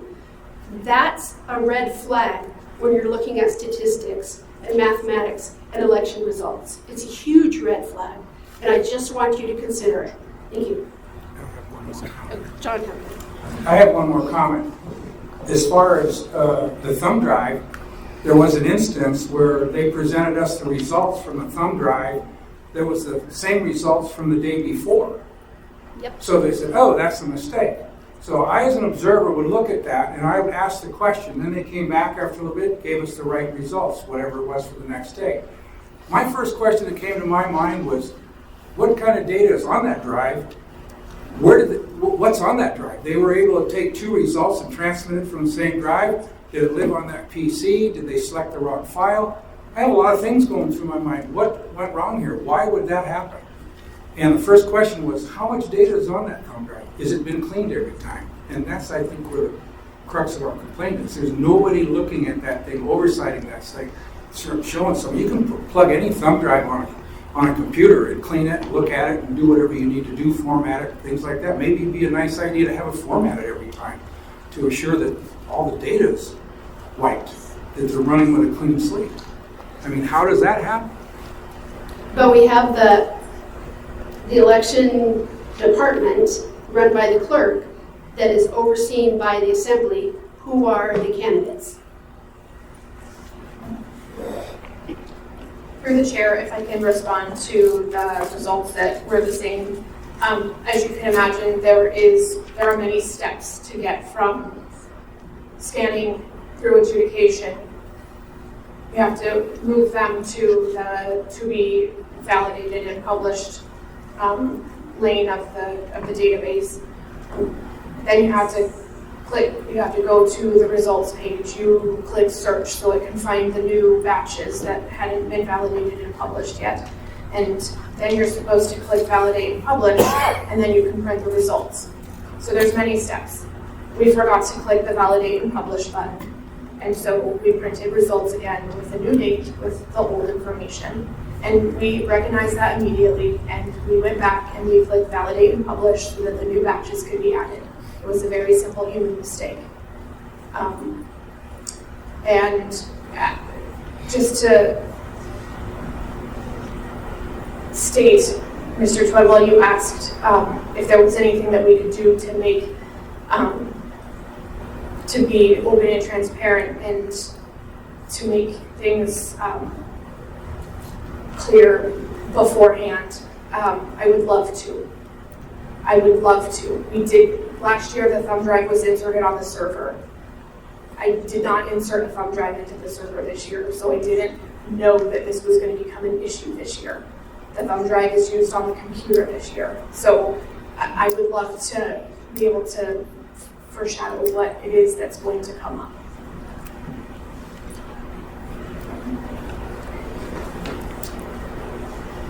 I'm not sure how to phrase this, but is there, with showing that the thumb drive, well, first of all, I'll ask a question. When the thumb drive is first inserted, is the thumb drive technically empty? And then you're getting the information off the computer, pull it off, and transfer it? Correct. Okay. So it has logic and accuracy testing, because we've done a zero report before logic Right. and accuracy testing. It has the results before and after logic and accuracy testing. It has 0 reports from the election itself. And then each day we do new results. So all of that data remains on there and we add to the results. All of the whole thing. testing data remains on the thumb drive. All of the testing results and Results. 0 reports for this election. And then when the election happens, between the 0 reports, those are left on there when the thumb drive is inserted into the computer to get the real election data. I don't know that I'm understanding. The 0 reports are PDF that's downloaded from that system. Is the thumb drive empty when the results are downloaded, when it's first inserted?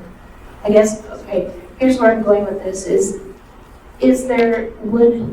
would showing that the thumb drive is empty to the observers solve the problem before it is inserted into the computer to download to transfer the new data from the real election? I mean, are you just wanting to see an empty thumb drive? Yeah, I'm a volunteer observer. I'm not an IT specialist. We have IT specialists that are really good at this, but they aren't allowed to help. They aren't invited to help. They aren't invited to observe. So that's what would be helpful to help with that trust, is to have the IT department and the election, the clerk's department. So that would help with trust. How many times is a thumb drive inserted into a computer? For results. Well, we produce results election night, Tuesday, Wednesday, Thursday, Friday. We worked on Saturday, so we did Saturday. Not after the election, no, that was the week before. And then we did results.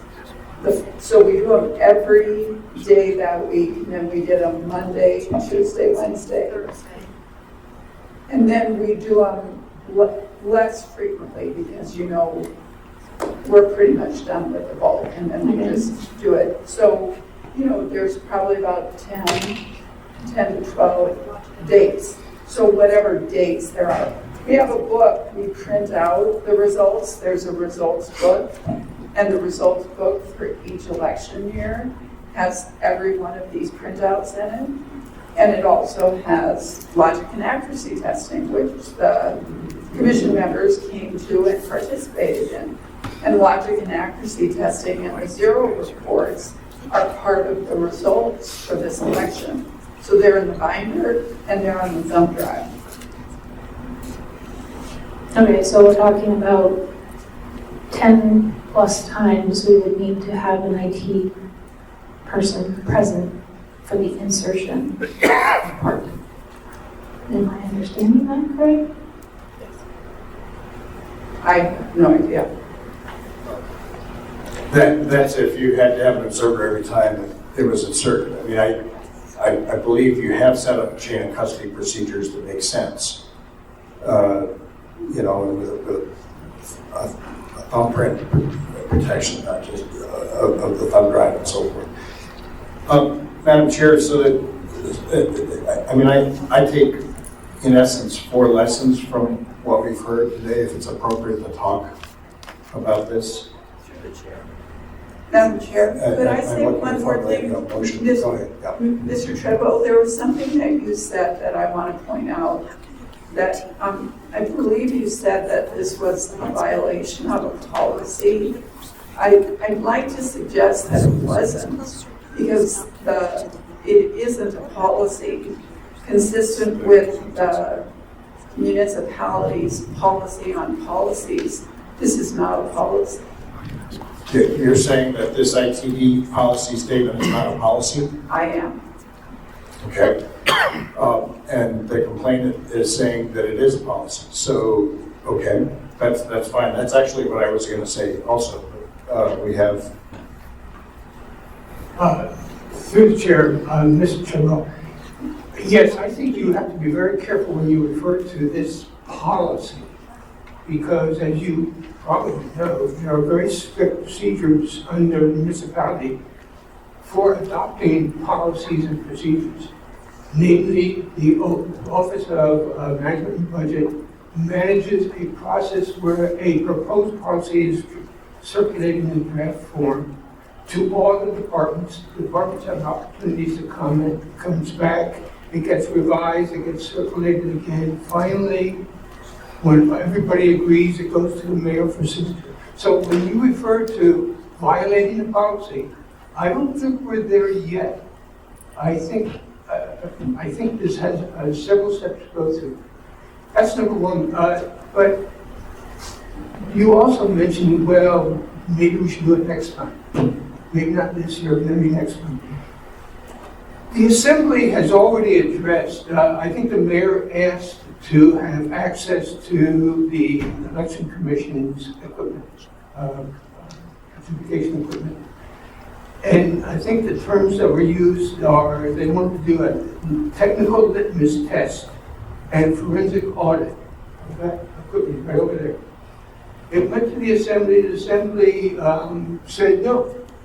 That is confidential, critical equipment of the municipality. It is confidential, and no one has access to it other than sworn election officials and authorized vendors. So any access that we're now talking about giving to IT department is going to have to go through the Assembly because there is a direct, it's, for your information, it is AR 2022-417. You would have to address any request to go for access to the Assembly. AR 22. No, AR 2022-417. Thank you. I'm sorry, Madam Chair, that I interrupted Mr. Dreadwell, but I thought that was important for everyone to know. And he wasn't just for the people that are on the phone, could Mr. Dewar please state who he was just for the people on the phone? Yes, Sammy, my name is Ralph Dwyer. I am acting as a observer liaison with the election division. And your role was a municipal attorney before that? Your role was municipal attorney? Yes, I was. You worked for the I'm a municipality? retired attorney, Thanks. but no longer practicing. Well, through the chair, I have one comment. And a clarification, I suppose. Dan Smith, observer, unpaid, volunteer. As I understand it, every time the results get uploaded from the server to the computer for publication, that thumb drive is connected to the municipal computers, which are connected to outside network access through the internet, I suppose. And you can correct me if I'm wrong, but every time you connect to that system, you introduce the opportunity for an infection of some kind, knowingly or unknowingly. I think it's that connection that is the one that needs to be reviewed by the municipal IT department. Every time that thumb drive gets exposed to the internet or the rest of the computers in the municipal system, there's an opportunity to be infected. So I would say that's where you need that third party municipal IT department to verify the condition of that thumb drive as safe.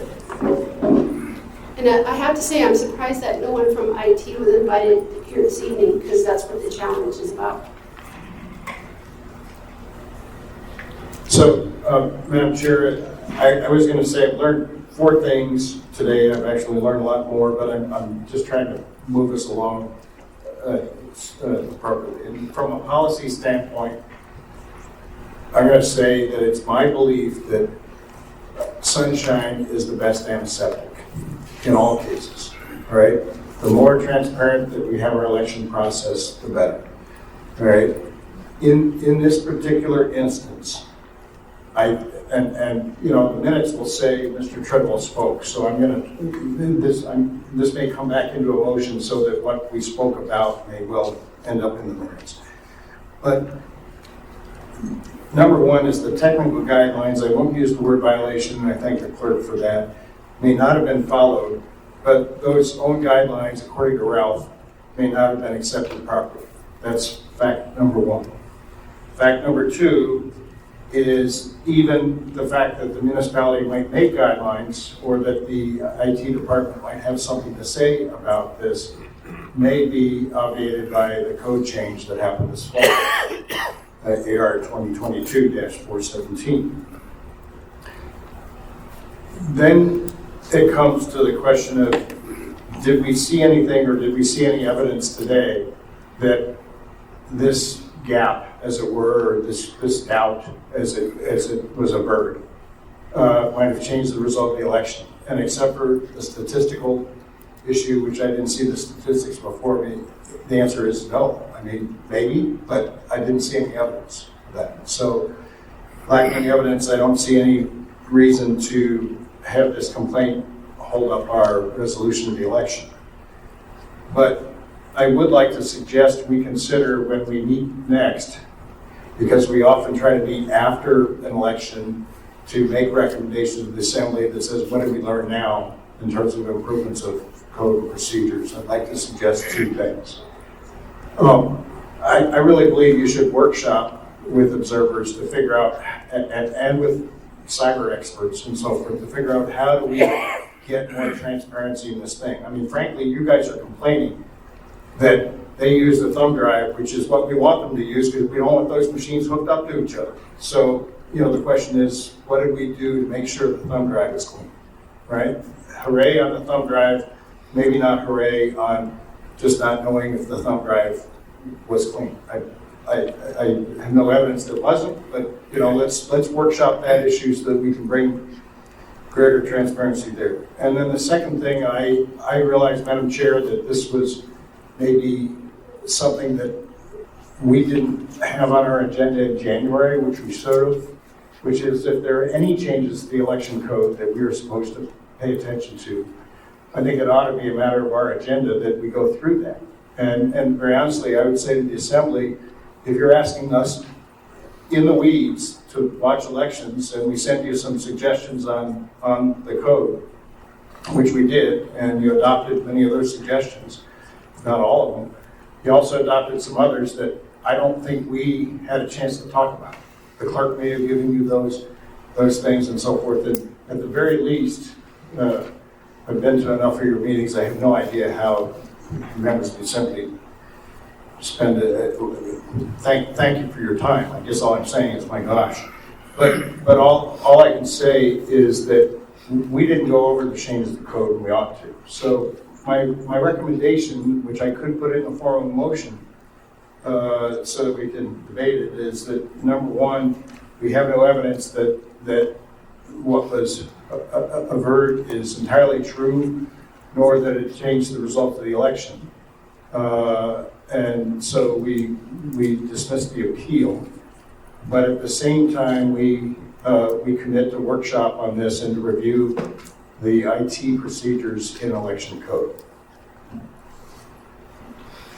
And I would be happy to make that motion if you would like it as a motion, Madam Chair.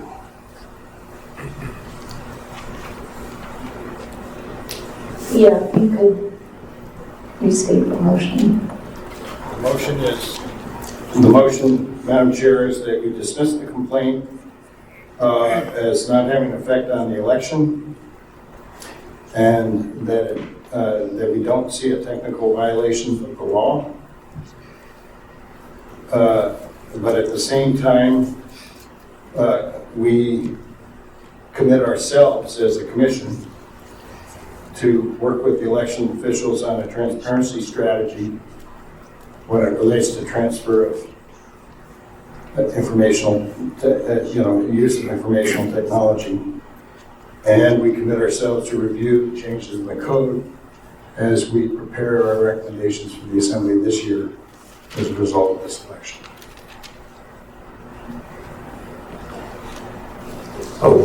I'll second the motion. And if I might comment, I've been sitting here. I don't consider myself an IT expert. I know a little bit about it, enough to be very dangerous. But I was sitting here trying to figure out what should we do next, or where should we go, and I came to some of the same conclusions. In my mind, I was calling it a working group. I don't really care what we call it, but I would put the election, very fine people in elections, and I'm sure I'm confident we have competent people in IT. We have observers who really care about our community and about fair and honest elections, which I do as well.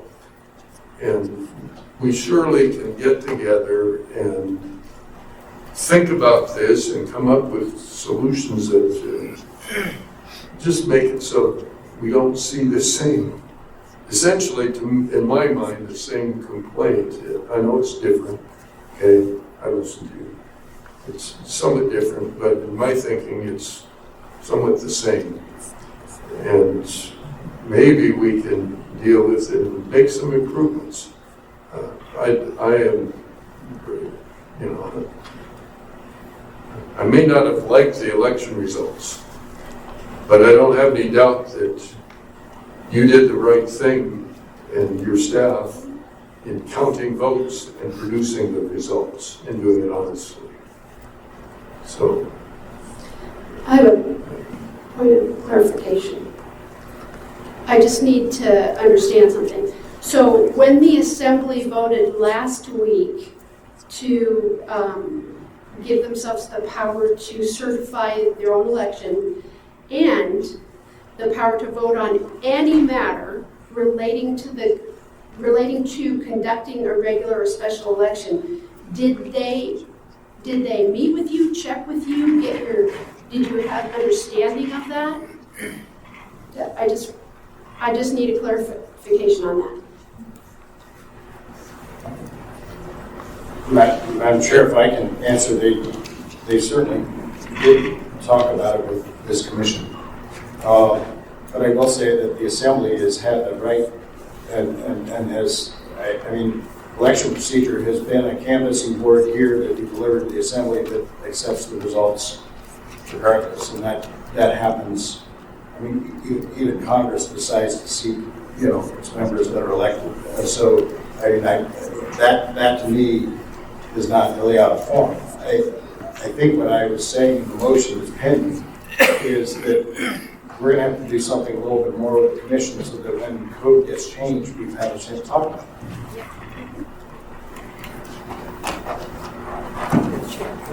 Through the chair.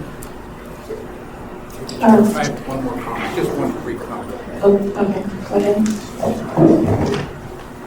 I'd like to visit Dan's point when they claim that this server is not connected to the internet. It may not be connected directly, like Dan stated, but when you're plugging thumb drives into that system and you're transferring it to another system that is connected to the municipal wide area network or local area network that has internet hooks to it, you have indirectly a connection to the internet. So to claim that it's not connected to the internet in any way, shape, or form, I think is erroneous. That needs to be brought forward. That is in fact connected to an internet, and had that disk been corrupted, it would have gotten plugged back into that machine, and there was nobody there to verify that there was nothing on that thumb drive. And that's why we don't use the same syringe twice. Exactly. Well, we're like we say, we're observers. We're after a fair election. There's a lot of invisible things here that I think that are remedied very easily.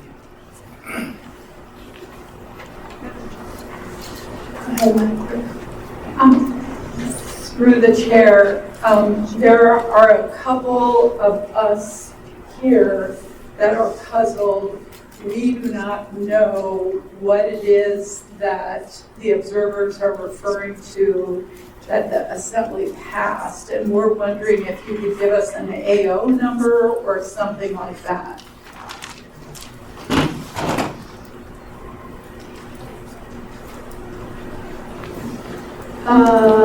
I don't have it. It was underneath the conflict of interest repeal. If you have that AO number. Was it 45? 2023, 45? No, 45 would have been, was,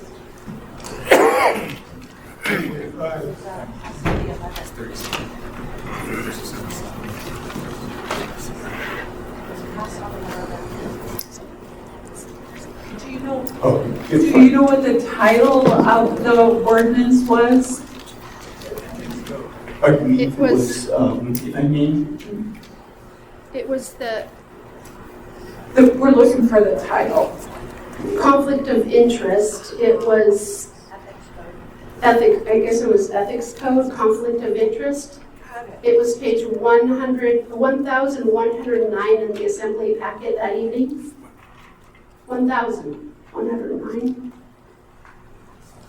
And it's still, Through the, DS has worked on, she was the ethics officer for the municipality. She met with the assembly several times in work sessions. She was here at the Ethics and Elections Committee. This was something that they tasked her to do, I think probably while she was still employed for the municipality. And I just want to check. I have that it's repealing and reenacting Anchorage Municipal Code, Section 115.060, conflicts of interest. And if you go to the end of that, it's actually on page 1110 of the assembly packet that evening. Number 6 is certification of election. So it says, an assembly member's candidacy in a municipal election does not preclude the assembly member's participation in certification of the municipal election or other matters relating to conducting a regular or special election, except for a recall election involving that member. So they can vote on anything, any matter that was codified. And is that new? Yes, it was last week. Well, I know But the majority of it is not new. I think they made it added for a special election, but that's been. I need to interrupt this 2017. for a very important announcement. There's if anybody is driving a red F-250,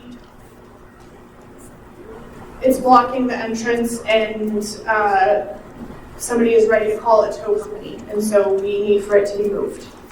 Red F-250. Thank you.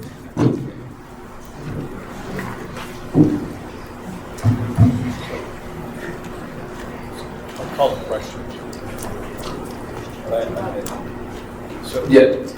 So Dee, I'll defer to you, but the question is the very last provision of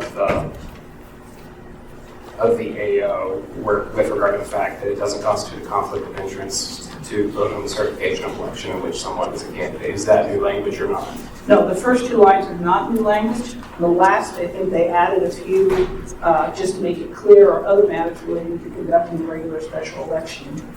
So in all matters of election, conflict of interest, if there's a rule of necessity, if they all need to vote on certifying the election, it's hard to explain it, then they can't. If they can't conduct the meeting, they can't do certification if everybody's conflicted out. So it's really, but easy and short, the thrust of that rule has not changed in 5 years. I mean, is it fair to characterize that that does not grant the Assembly any powers they did not already have? Correct.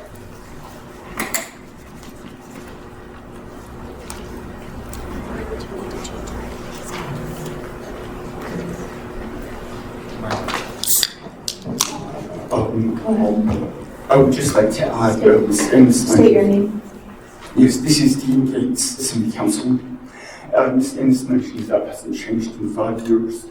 And we want to verify that no online code in the phone section of this computer passed by a 2017-14. By 2017. So that has just been the same principles, repeatedly enacted.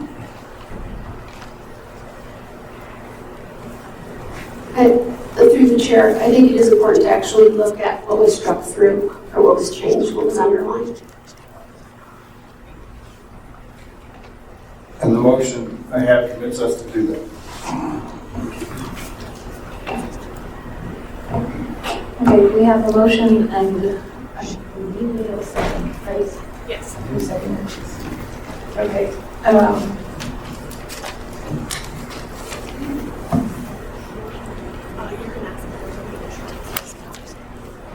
All right, is there any additional discussion on the motion before us? Dismissing the complaint, but committing to a workshop to strategize to find a solution that works for both the observers and the clerk's office and the commission. And makes everybody happy.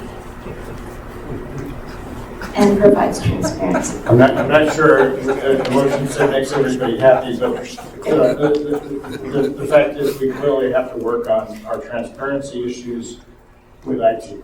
Okay, we're taking something that's very complicated and we want to maintain public trust.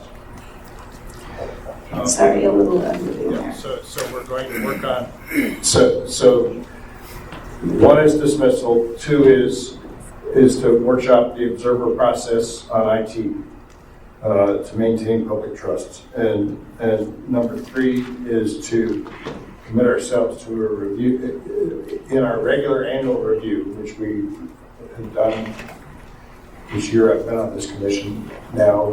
After an election, we reviewed the municipal code.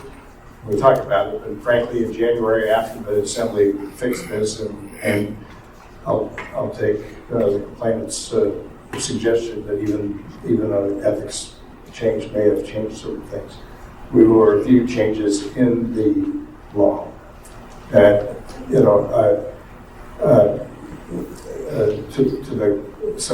those are the three elements of the motion. To the clerk, when we all finally got together, I think we settled the April election last time, and we didn't really get together on the code until probably 4 or 5 months later. I don't know if you will be clerk when we get together again. But I will not, I promise you that. No, either way, we would benefit from your experience. So all I'm saying is whenever we call that next meeting, Madam Chair, I hope we have I hope we have the chance to go through the changes that we made the code. And I would just say this, to the Assembly, we serve on this commission not just to certify elections, but also to recommend changes to the code. And when changes are made, we ought to understand what happened.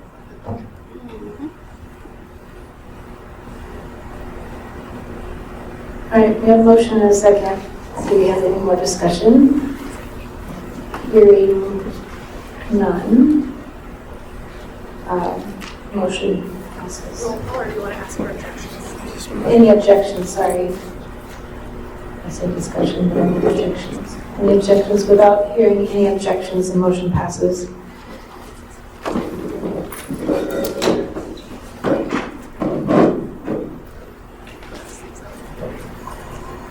Perhaps we could take a 5-minute break. Sure. Just, all right, we are,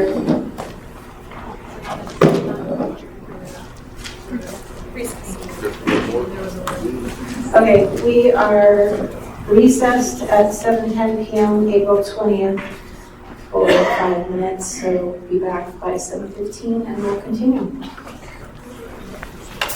Thank you, Barbara.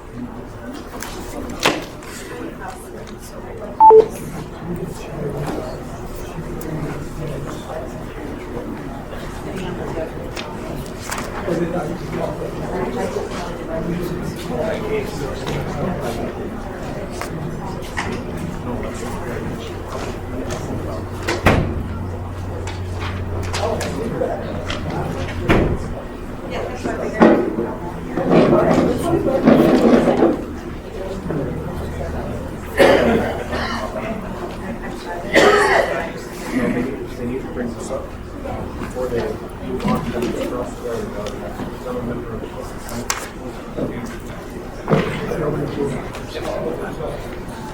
That's fine.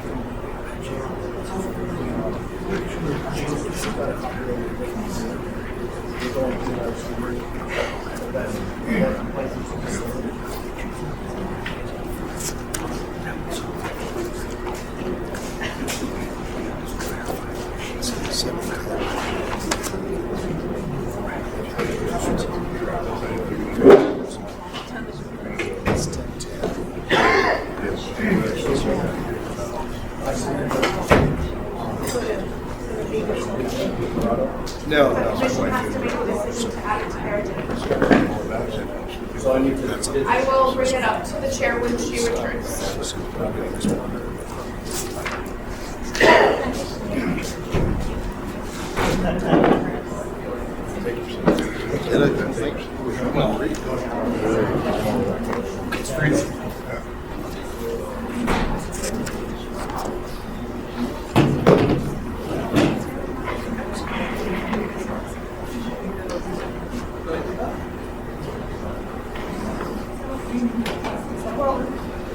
Did they get passed out to the commission and the rest of the public?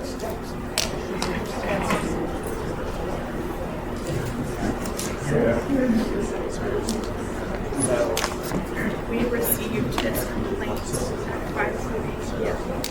tonight, and so Light rating? says I have one.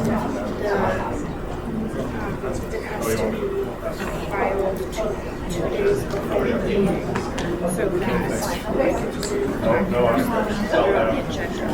And so it's obviously not on the agenda, so we need to make a decision about whether they can add this to the agenda. And I did. I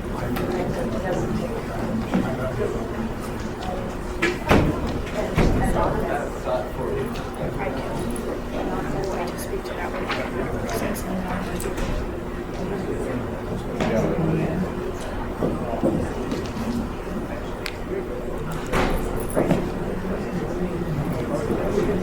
you don't need to decide what the room, but if you want to come out of recess and pitch it to me, I can talk about it and ask if there's a motion to add it to the I've seen complaints filed the day of prior election reviews by members of the public. It's common practice to submit complaints for members of the public day of. That would be why we're here. It's a public.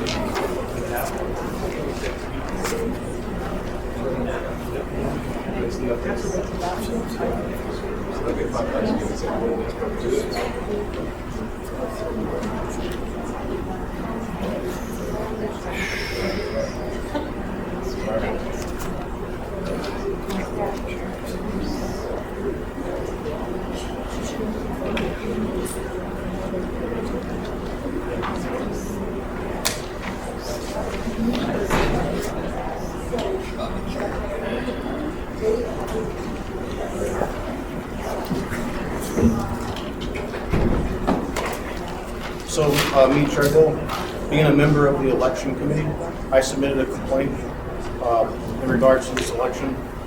There's only been 2 copies made, and I don't know if I'm privy to the complaint, but it seems like there's some kind of questioning of it being presented. I've seen complaints presented election reviews for the public day of. The fact that there's words were spoken that they needed to be submitted 2 days before. There's no factuality behind that. I just heard that conversation from the person in charge of the election. So I just want to make that public statement in this recess. And I made a written complaint and they're questioning whether they want to bring it up or not.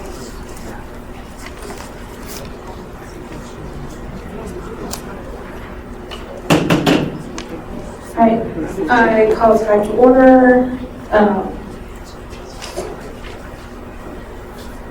It is 7:16, April 20th. The Commission Public Session Canvas is back. And we will continue our discussion on the next.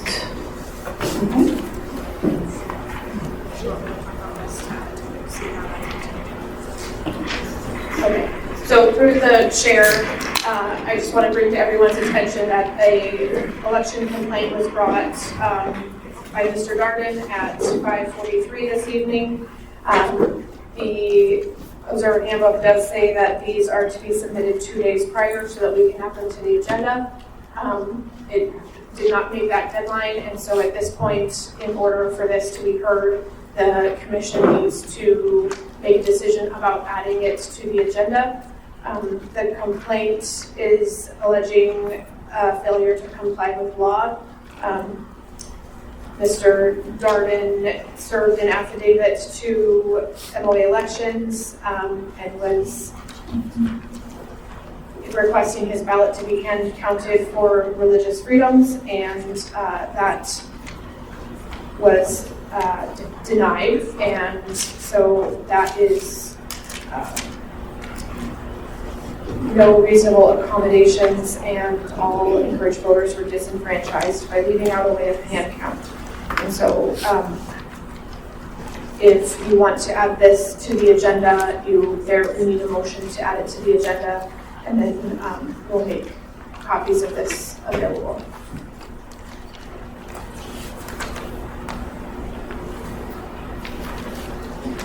All right, is there a motion to add the latest complaint to our agenda?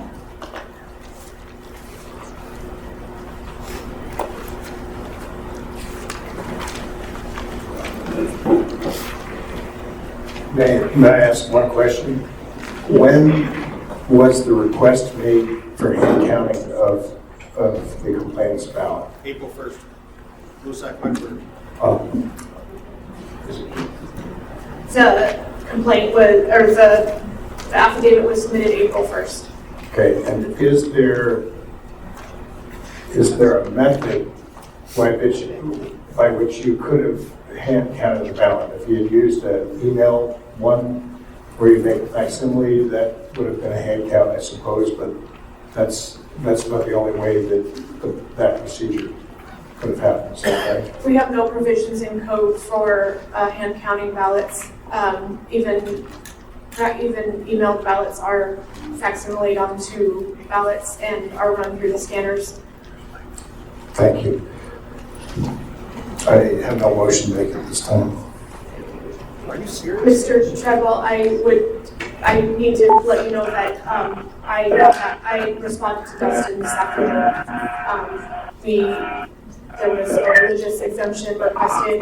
There's also a constitutional right to a private ballot. And we had attorneys look into the matter, and I got a response Tuesday, and so anyway, Dustin just learned of the denial today. What was the response from the attorney? Point of order. Here, I think we've got an agenda item.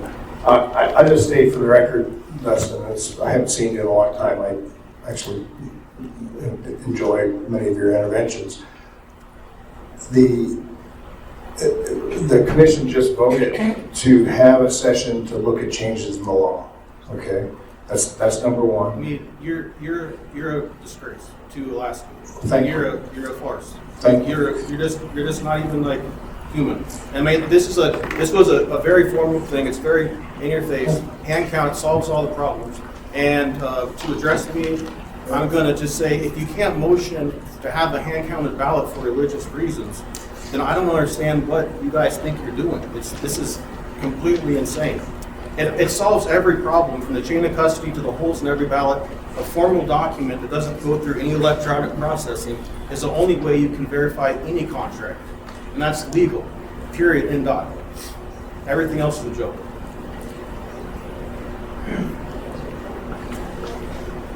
Okay, the complaint has been presented to the commission, and I have not heard any motion to put it on our agenda. Well, when do you guys motion it? Madam Chair, I'm willing to listen to up to 5 minutes of presentation, but this is an issue that I doubt that this commission can solve tonight. I have evidence. I give it to you in 5 minutes. But,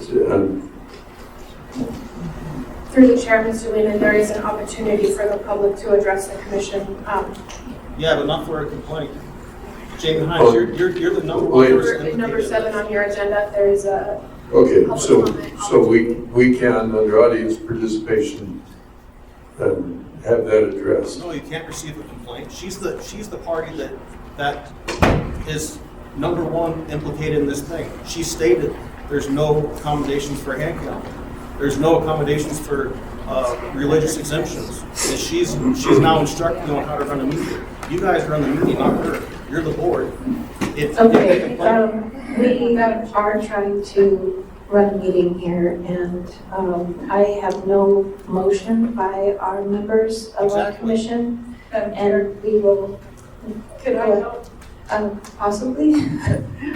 Through the chair. I think that given that this complaint was filed on the 1st and that the staff responded today, Mr. Darden really did not have an opportunity to file this complaint 2 days before. I think that Mr. Lehman's suggestion of a time limit is good, but I would like to recommend, this is one of the times where I know people don't believe this, but the clerk is neutral and impartial, and my job is to make this a fair process. And I'm letting you know, I believe it would be fair to amend your agenda to add Mr. Darden's complaint as number 5, big C, little c. Thank you, Martha. Madam Chair, because of a business commitment, I need to leave by approximately 8:15. You should not be on the board, Nate. You're pathetic. Thank you. Okay, we need to keep our comments, personal comments, to 0. No threats or Facts. can't think of the word. Anyway, be nice. All right. It's been suggested that we add it to our agenda as 5, big C, little c. We also have to consider that we will be losing one of our board members in approximately 45 minutes. So I will open it up to hear some motion to do something. Hearing, Let's move forward with the agenda. okay. Hearing none, we will be continuing. It's not a public process. This was a public hearing. I've seen Sir, submissions. I'm going to have to ask that you just, This is a joke. we have audience participation, and perhaps that's where we'll be, but we need to just continue what we're going to continue, and without a formal process for that added to C, 5C, little c, I can't have that done right now. So, People show up here. we will be moving on to the second of our complaints as 5C little b. failure to comply with law or alleged illegal election practices regarding mailing ballots to registered voters. Each side will have an opportunity of 5 minutes to present their case. And go ahead. Good Just be evening. sure Yep. to state your name for the record and for those participating online.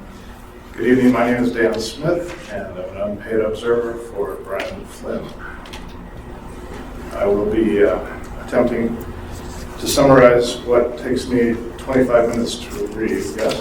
Sorry, do we have a copy of the complaint? Oh. The big one? Okay, sorry.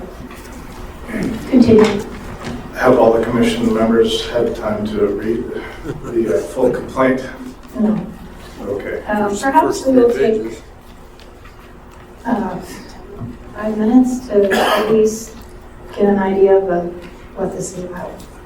I'd also be willing to read it aloud, Okay, if that works. in light of an impending claim, go ahead and just give us a summary. A summary, okay. Well, so the cliff notes for this are the summary of what has happened over the last 5 weeks of being down here. The initial complaint was filed because there was a discrepancy between numbers. So there's a lot of numbers in this complaint. But essentially, what you have is the difference between active registered voters and the difference of the voters sent a ballot. So you have 235,564 active registered voters in Anchorage, and only 201,462 voters were mailed a ballot.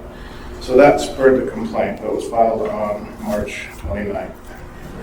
And from that complaint grew another complaint, and the basis for this alleged violation of law in that we never got the information we were looking for. So you could reference Title 3.90.010 and 3.90030 pertaining to the access of records, and it's on the bottom of that first page of the appeal complaint, because we have a 2-stage appeal process to get anything before you now. But the bottom line was, we asked for a list of the people who did not get sent a ballot. Plain and simple. At that time, it was March 29th, and we still had time to get that information to our candidates and allow them to contact these people and advise them of the situation. They were not going to be mailed a ballot because of the intentional actions of the clerk. Okay? That's going to be swept aside by a reference to Municipal Ordinance 2840-020C, which reads, the municipal clerk shall send out ballots. Basically, I'll just summarize for you, but they don't have to send it to people if they don't want to, or they don't have a good address for it. It's in the code. So that's the Cliff Note version of that particular element of the complaint. But we still ask for the list. There's no reason we shouldn't get a list. We've got plenty of documents that the clerk's been more than gracious in giving us reports upon reports upon reports, and they've all been valuable to some extent, but we never got the one that was the list of voters who were intentionally not sent a ballot. Never got it to this day. And we're talking about 34,102 people. I think that would affect the outcome of elections. That's a big number. So who are these people? We have no idea. We can guess because we got a list from the state, which they referred us to when we asked who these people were. They tried to give us a list of codes that define people in terms of registered voter, undeliverable, list maintenance undeliverable, and identification required. So you can be one of these people on the state list, which the state wouldn't give us and the Muni wouldn't give us. And they were both pointing at each other as to who was going to eventually give us this information. But we eventually got it, but I'll get to that.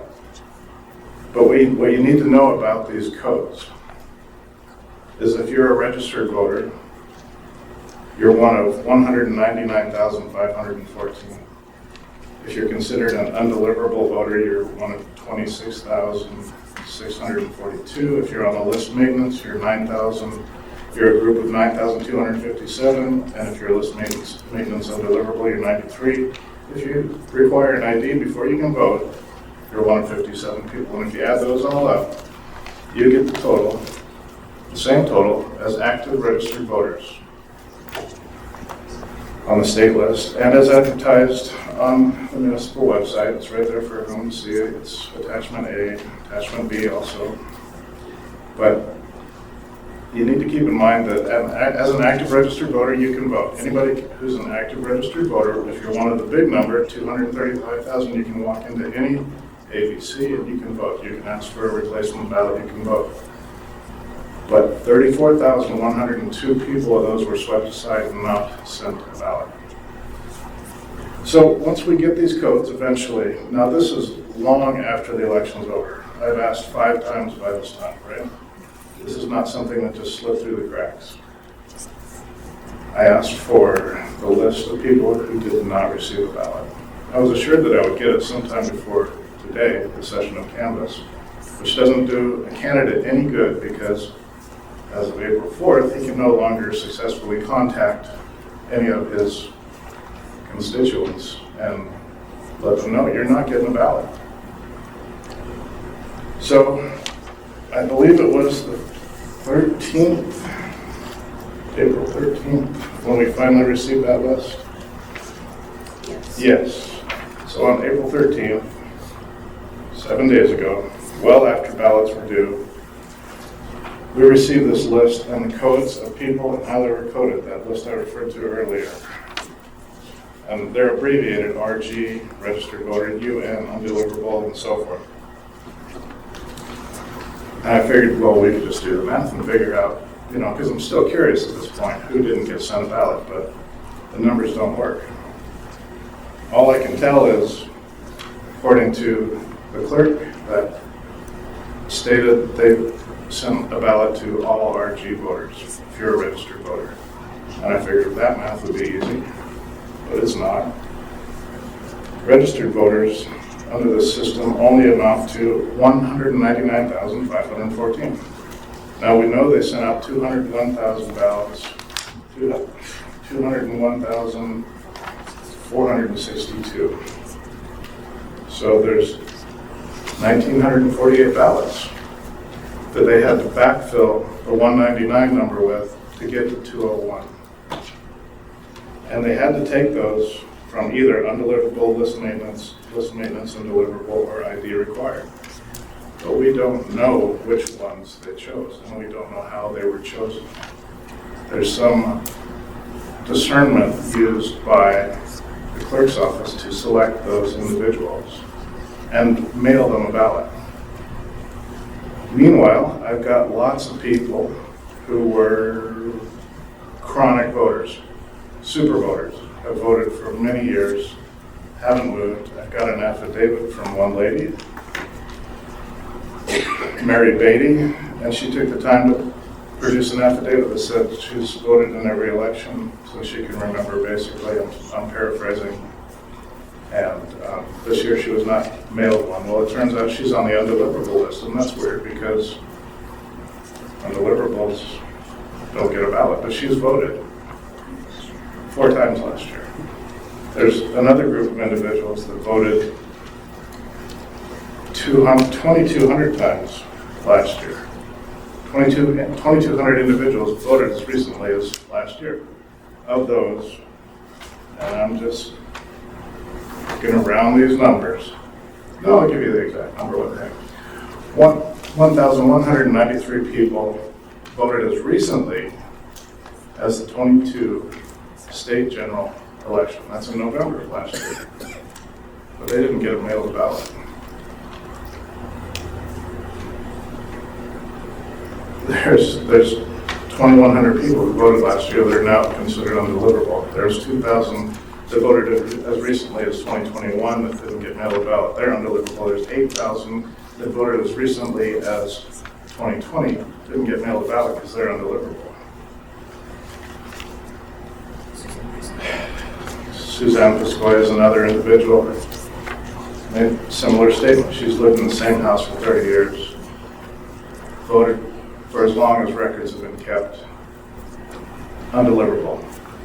Both Marie and Suzanne had to call to get a replacement ballot because they were somehow on the undeliverable list, even though they were. Suzanne was told she was mailed one, but she never got it for whatever reason. So she eventually got one, I believe. She may have voted in person. She voted in person, okay. So our question is, when can we get this list? And we're assured, after 5 times of saying this, repeating the same question, we'd like the list of people, voters, who were not mailed a ballot. We were assured we'd get it. We'd get it before this session. And what we got was this list of,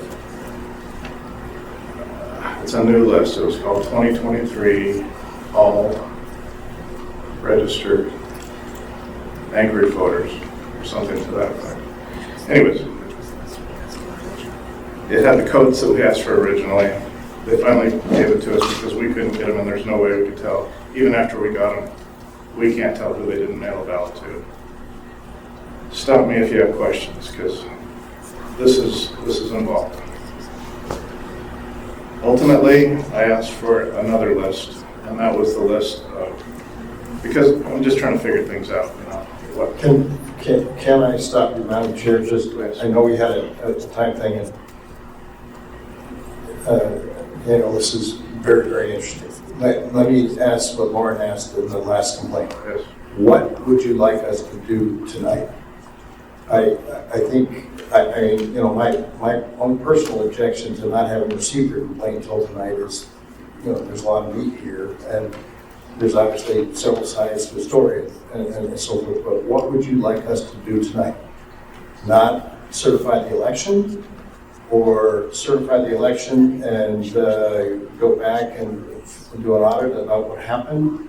Obviously, there's another side of the story, but I guess the most basic question is that if your numbers are right, you want us to do something. We can say that we wish the elections division would have sent you the list earlier. And, you know, until I hear their side, I won't say that. I could hear that. But again, what is the remedy that you're asking for?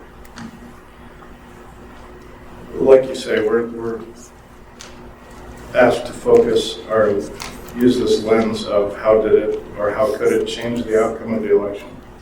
That's what we can bring before you. And I think that the outcome of the election is most definitely affected by this. And we cannot recommend that you recommend certifying this election. I can elaborate. If I can just ask a question in response to this, because I'm trying to, there's obviously a lot of meat here. Under state election law, which I used to administer, you can't sue to overturn an election until I've certified it. So we kind of have this, and I'm not sure what the municipal law says, and there's plenty of people here who can tell us, but it's my sense that if you believe that the election denied 34,000 people the chance to vote, you might have a case. We're not necessarily the ones who can give you that case. We can't not certify. I mean, you know, and so forth. And frankly, you can't bring a court case, is my understanding, until you do. So, at any rate, I'm fascinated by the numbers. I just, you know, what would you have us do tonight? Because you can be sure that we'll dive into this real deep real soon. what we're looking at is an unformulated manipulation of the voter rolls. We can't tell how voters were put on the list. And therefore, due to that manipulation, I believe that we're in a situation where we cannot certify, you cannot recommend certification of this election to the assembly. I don't know the ins and outs of it. I'm not a lawyer. I'm just an observer. I can't tell how people got put on the list. Okay. And again, and maybe just a question for council. Dean, I don't know if you or somebody else can tell us, but we have to certify election until you can challenge it. Is that the case?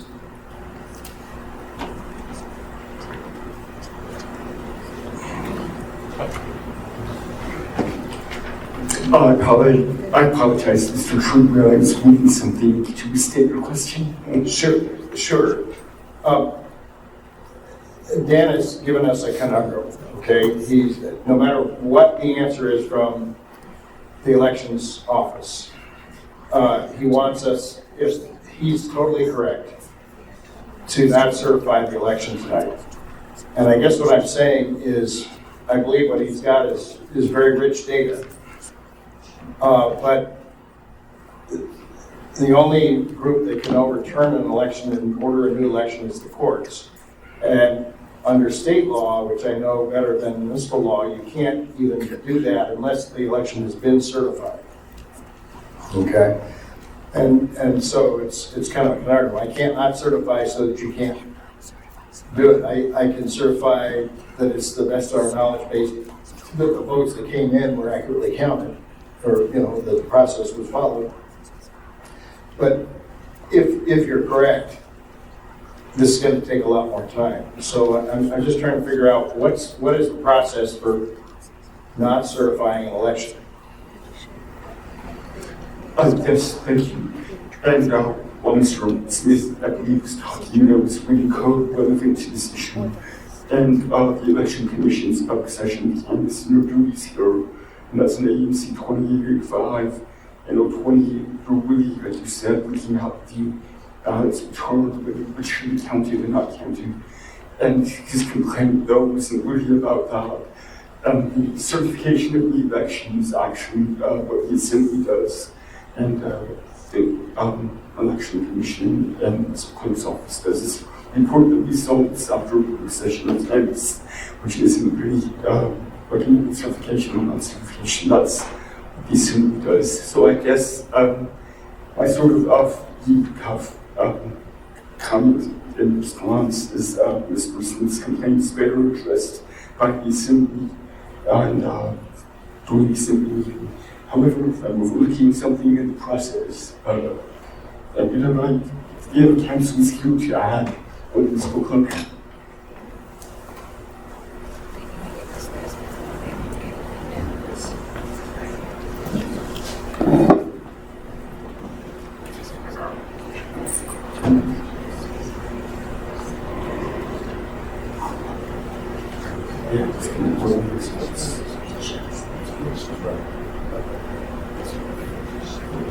Through the chair, if I may make another comment.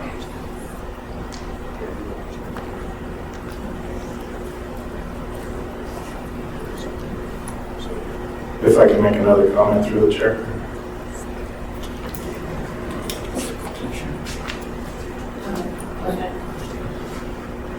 What we need in order to proceed with the evaluation of this data is the formula that was used to select voters in addition to the 199,000. That's what we don't know. And we have been met with a barrage of obfuscation. There have been, if you read through this email chain and communication chain, it is apparent that this is information that the clerk's office does not want to provide. There's something there, something that they don't want to release to us. We've asked 5 times. and we've gotten silly answers. We need to know the procedure that we got those extra 1,948 voters. It's actually a little more than that because there's a lot of data in here that you haven't had the opportunity to review. But we need to know how those voters were selected. And we have, it's a big word, it's obfuscation, plain and simple. And until we get that, we're not going to know if we had a free and fair election. So I don't know what you have to do in this body. I don't know if I have to present this to the assembly, but the information needs to get out there. We need the formula, how they select those voters. Madam Chair, can you ask Council Falsey to explain the 9-day issue that you just mentioned to me? And through the chair to Commissioner Treadwell, I don't want to step on Dean Gates' code, so happy to do that, but it may be discretion better part of ballot, I'll let him go first. Yes, thank you. If I could just follow up on my recent comments, I found this code section I was looking for, 2095-40D. The report from the commission can include a failure to comply with the provisions of law or legal election practices, and that such failure is sufficient to change the outcome of the election.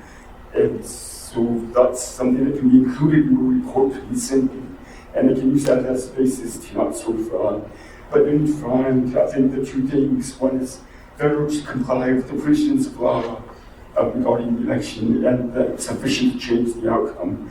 And I think the provisions of law were cited in Plan 28, 4020Z regarding who is nailed to the ballot and who does not need to be nailed to the ballot. So with that said, I think Mr. Falsey is going to add some more perhaps. Yes, thank you through the chair. So as I was mentioning before, there would be 2 ways to take another bite at the election apple. As Mr. Gates has now said, if the commission made those findings and forwarded to the assembly could hold an election. The alternative to that is going to court. And as Commissioner Treadwell said, we have an election contest code that says notice of a contest of election shall be submitted in writing to the municipal clerk within 9 days of the certification of the election. So in a similar way, the certification is the trigger point for which a private individual could seek relief in the judiciary. Okay, so if we are to, we can't order the clerk to give you the information that you look for. We can find out why they haven't and so forth tonight. And if we sent a certification to the assembly that said we did this, but we got this complaint, and believe we ought to be able to hear them out on this. Let's suppose they went ahead and said, we don't like your complaint, we're going to certify. You've got 9 days after that to give notice or to actually sue. To give notice to the municipal clerk's office of the notice of election contest. Okay. So yeah, which is effectively notice. So what you're saying is you don't have enough to know. Dean is saying, we may have done it, Dean believes we did it right. But either way, I think the only thing that we can do tonight is try to make sure that you get the information so you can go on with that process with the assembly if that's what you decide to do. Is that a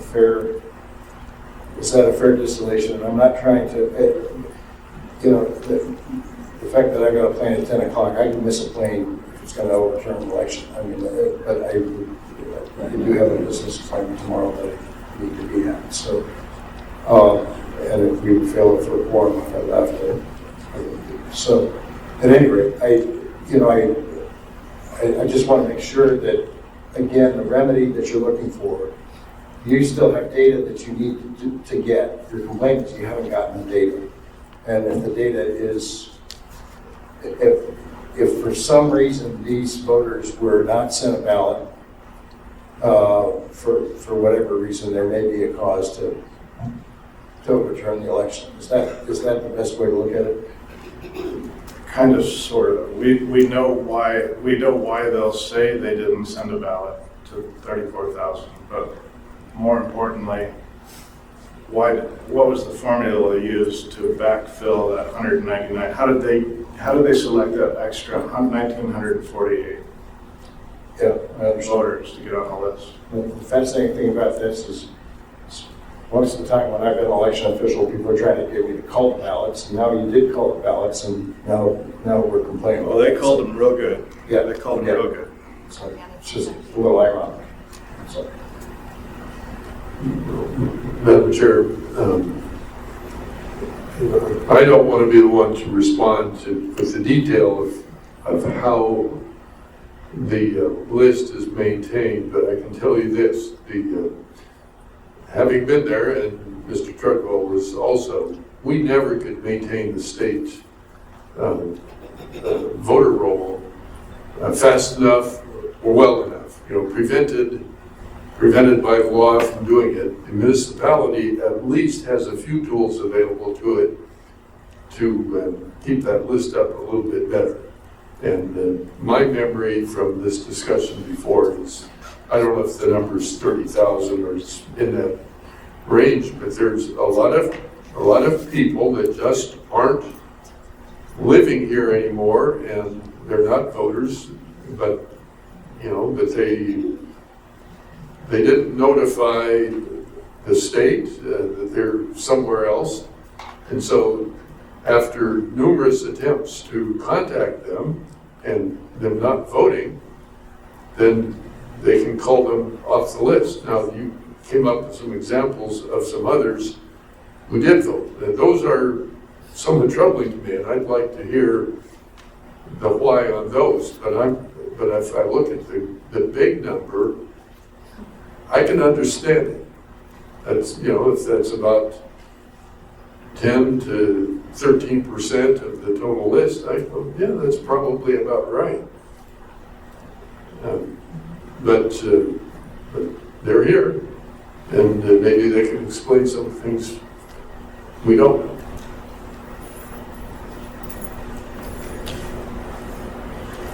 Madam Chair, I am prepared with a response whenever a commission is ready to hear what I have to say.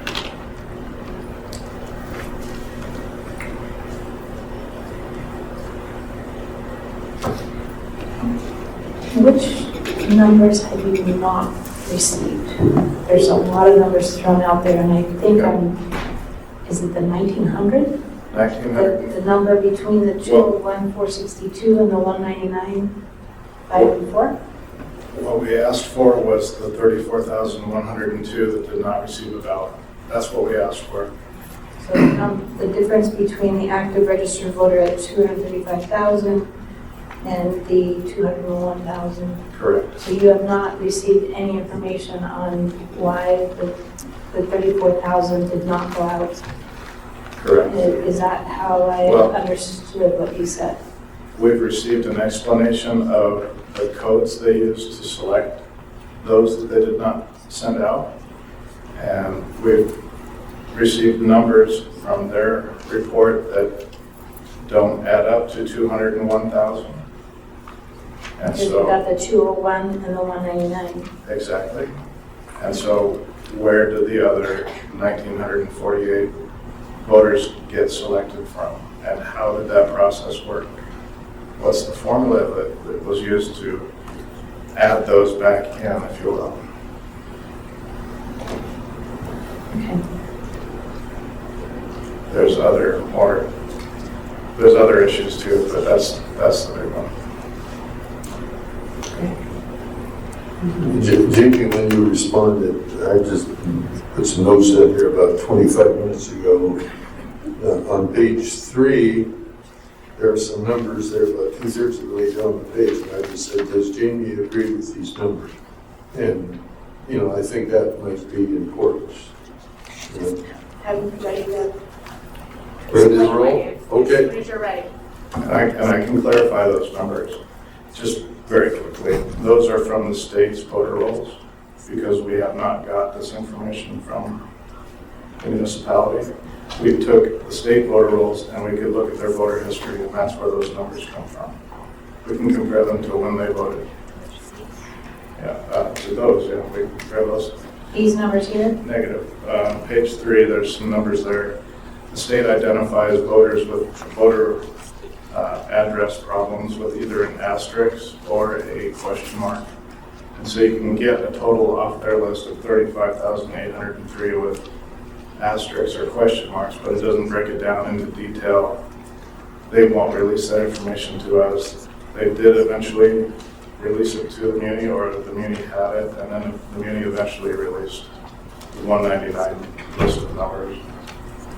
But this, on page 3, is numbers from the state's voter rolls. Okay.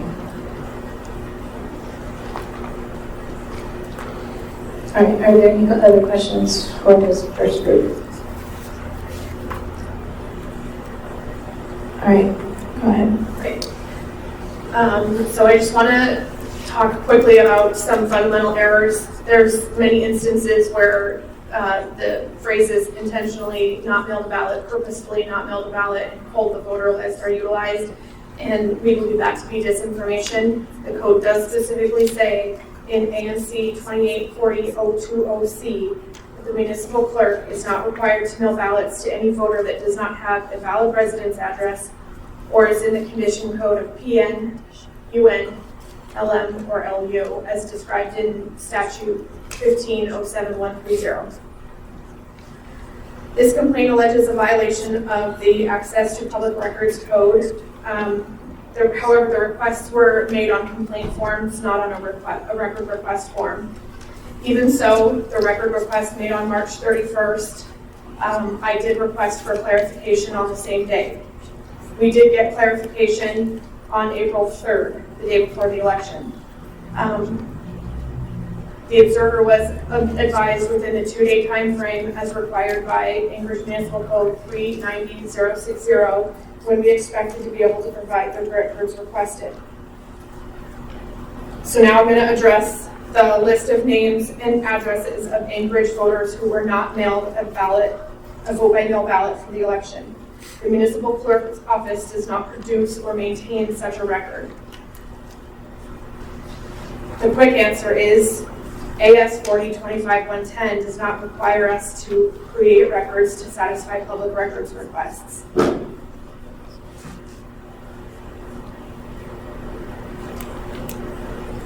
We don't have to. That doesn't mean that we wouldn't. I don't have time to do that in the middle of an election. On April 4th, we received 16,400 ballots that needed to be processed, and that was the priority. So there are no violations of any provision of law. What we did provide is what we called a list of voters receiving ballots and a list of all Anchorage eligible voters. The list of voters receiving ballots is a list that is produced to be provided to campaigns for their efforts in getting voters to participate in the election. The list of all Anchorage eligible voters does include voters with the condition code LU, LM, and UN.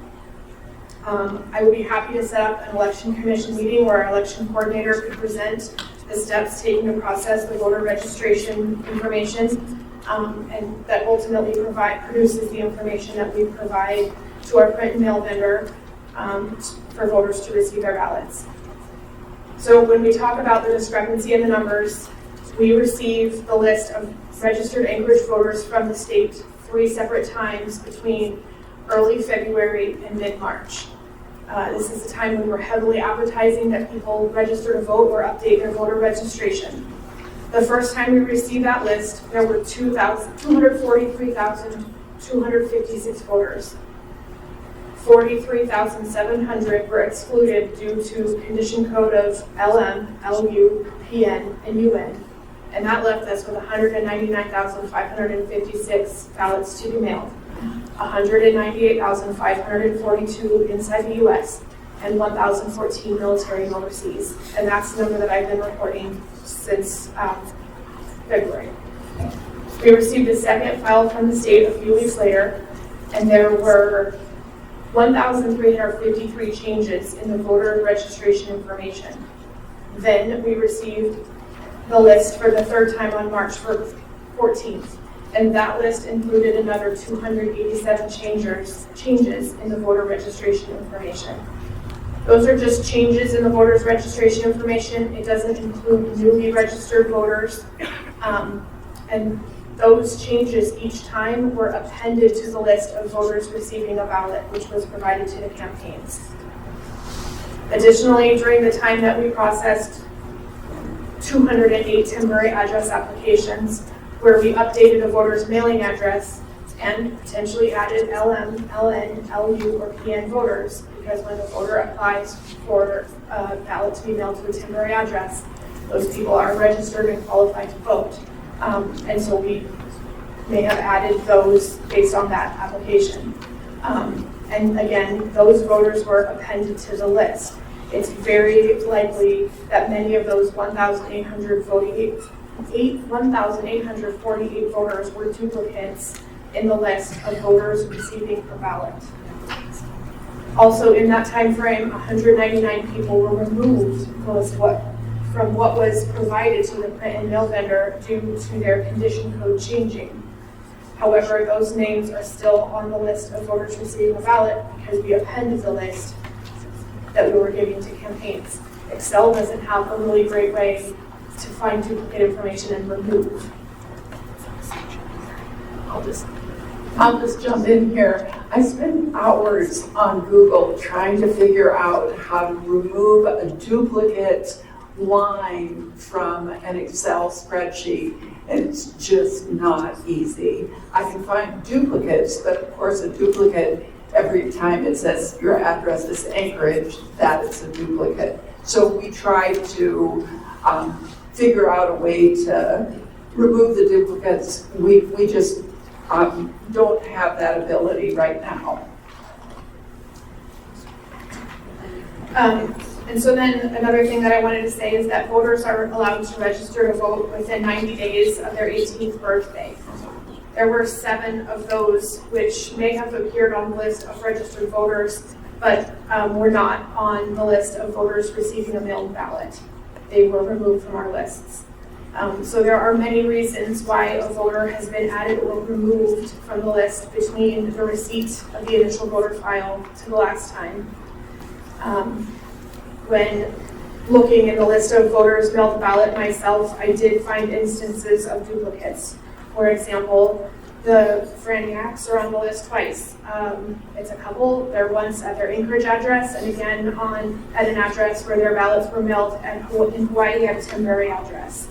And then the last thing that I would add is that we do have another process in place with our print and mail vendor, which we call catch-ups and yanks, where we catch up voters newly added and then we yank voters whose information has changed.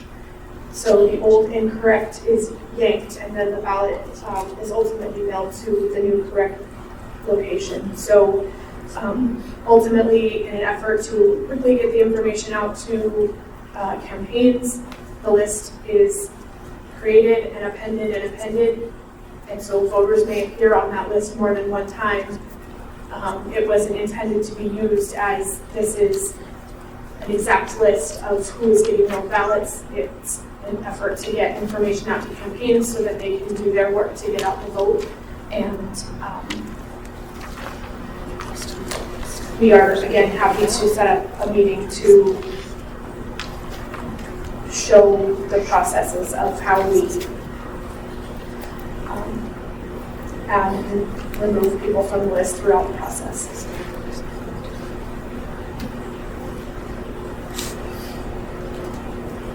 Mr. Halsey has his hands up. To the chair, at the risk of slight duplication, but given the other, it might be helpful just for clarification to say, I think the bottom line is that you're hearing in the complaint that there's a large slug of voters who don't receive a mailed ballot because they're in that undelivered or other one of those statuses. And the numbers that the complainants ran suggested that the clerk's office sent ballots anyway to some, but not all of those voters in that status. And I think you're hearing from the clerk's office is, no, they didn't. that if you were in those status, you didn't receive a ballot, and that the discrepancy can be chopped up to the data sharing, the regular list updating, and the movement of the files. There wasn't an election from the clerk's office to send collectively, discretionarily ballots to some, but not all persons who were not entitled to receive them by mail.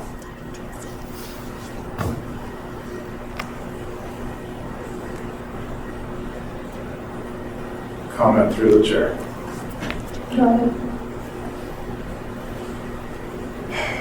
On April 6th, I was presented with this form, page 5 of 7, in attachment B. This was presented to me by Liaison Ralph. He attempts to clarify my request as listed. He's clarified my request and wants to know if I'll be okay with a list of names and addresses of voters who were not mailed a vote by mail ballot for the 2023 election, and this other one that we haven't discussed, the undeliverable ballots in the cage. And he said, it's going to take 3 hours before we do it. Are you okay with this? And I said, yeah. It's the bottom line. He asked me, clarified if I wanted it, and I said yes. So he intended to give it to me. It was a list that they were preparing and presumably spent 3 to 4 hours on it. I think that's what they said. And I might add then that that list was indeed given to you on April 17. That is not factual information. That's in 2023 Anchorage voter list that has all of these condition codes. And it's a simple math. I'm not saying it's simple, but I think if you run through that list, you can see all of the condition codes that under ordinance, we did not send those ballots. This is the obfuscation I'm talking about. That list does not contain the list of voters not receiving ballots. It's another list of all the voters that they have, and it does add up to all the voters on the match the state list. But it is not the list that he said he'd give me. It is not, plain and simple.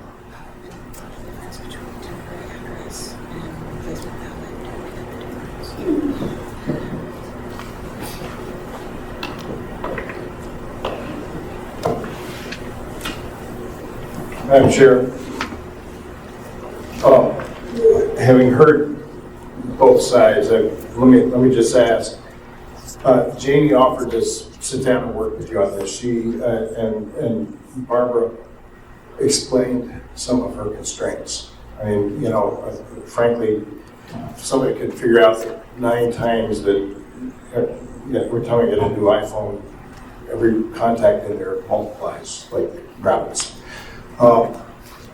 Getting duplicates off a database is not an easy thing to do. I know it can be done, but she wasn't able to do it in the heat of the election. But more importantly, the question of who did they expunge and what do the codes mean is a good question. And also say this, and Jamie, this is a fascinating issue because I have been an election observer, I've been an election administrator. Frankly, taking a request like this and turning it into a records request, I understand what you did legally, I learned the law at the times, but that doesn't work very well in an election process when you're trying to get there.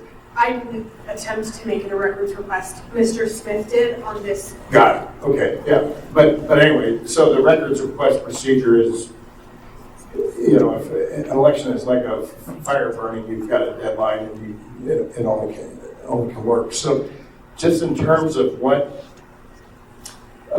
he's looking for, if you did have a meeting and if the numbers were sufficient for him to make the case, I'm not saying there is a case, I'm just saying if the numbers were sufficient for him to make the case, when could you have the meeting and get him the information that you're looking for, that he's looking for?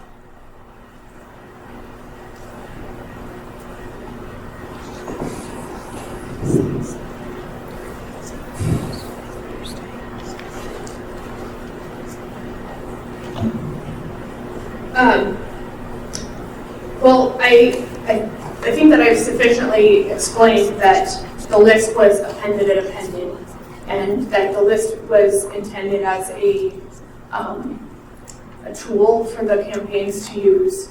And so the people are on their duplicate, and I've indicated that there are about 1,848 instances that could be the case. And so I don't believe that there is a sufficient number to change the outcome of the election. I would be happy to, I think it needs to be a meeting. I think that it would be great for the commission to be involved and do it as a meeting with the commission. So your schedules are busier than mine, so. Madam Chair, I could be here Monday, Tuesday, or Wednesday next week. Wednesday, I'll have another airplane, but Monday or Tuesday, I could be there if it makes sense. I hear what you're saying on the numbers, and you know, as Lauren says, the process of culling election names is not an easy process, and I think you've probably found that.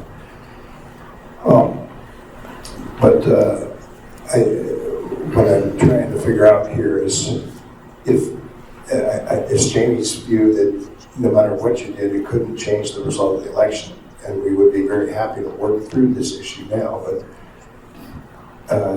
I just want to be able to get you the data so that we've all had a chance to look at it in time if there is an argument for an election contest.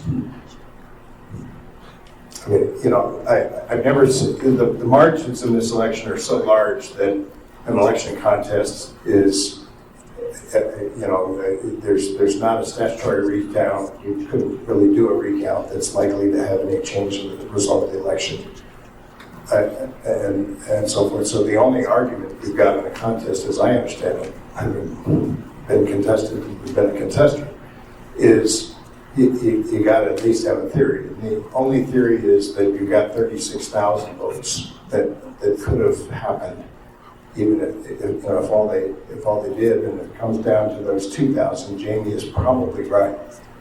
On the other hand, you may have discovered something that is just very, very hard for campaigns to understand, which we can fix over a long term. So I'm just trying to figure out if it's acceptable to turn this into a longer term fix, or if after you've heard what Jamie has to say, there could be an election contest. Because I would move to support you to get the data if you desire to do an election contest, if it all can be done. But I think we've heard that it's probably going to be pretty hard to get a number that would make an election contest make any sense. So, and you've done a huge amount of work on this, so I'm just trying to get to the number. Through the chair, Mr. Treadwell, there are many races that were decided by less than 1,948 votes. The trouble is we don't know where those voters, who they are. We haven't got that information. We do know something else that's kind of interesting, and we haven't even talked about it yet, but as part of this complaint, the same complaint I asked for the list of, well, the history was, we were hearing that there was 15,000 more or less votes in that cage back there last year. And those are the ballots that are returned undeliverable. And that didn't sound right to me. My recollection was more like 17,500, and everyone who was here agreed with me, yeah, it sounded like 17,500. So we were all going through our boxes of notes that we stashed in the basement, and I managed to pull out my list that I kept track of daily from the whiteboard back there. It's an exact duplicate. It's in this packet, and there were 17,500 votes, more or less. There were 17,000 plus a half tray, which is about 125 on election day, and then at the time of certification, it was estimated there were 17,500. The number that I got from the clerk's office was 15,180, I want to say. 810. Sorry, a little dyslexia. 15,810 is what they reported were in that cage last year. That's a difference of 1,690 votes that were underreported. Now I'm not going to speculate what happened to those 1,690 90 votes, I'll let you draw your own conclusions, but it's awfully close to 1948.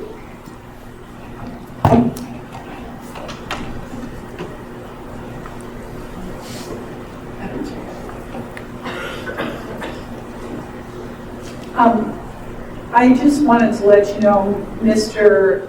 Smith brought up 1,948 people extra were mailed a ballot.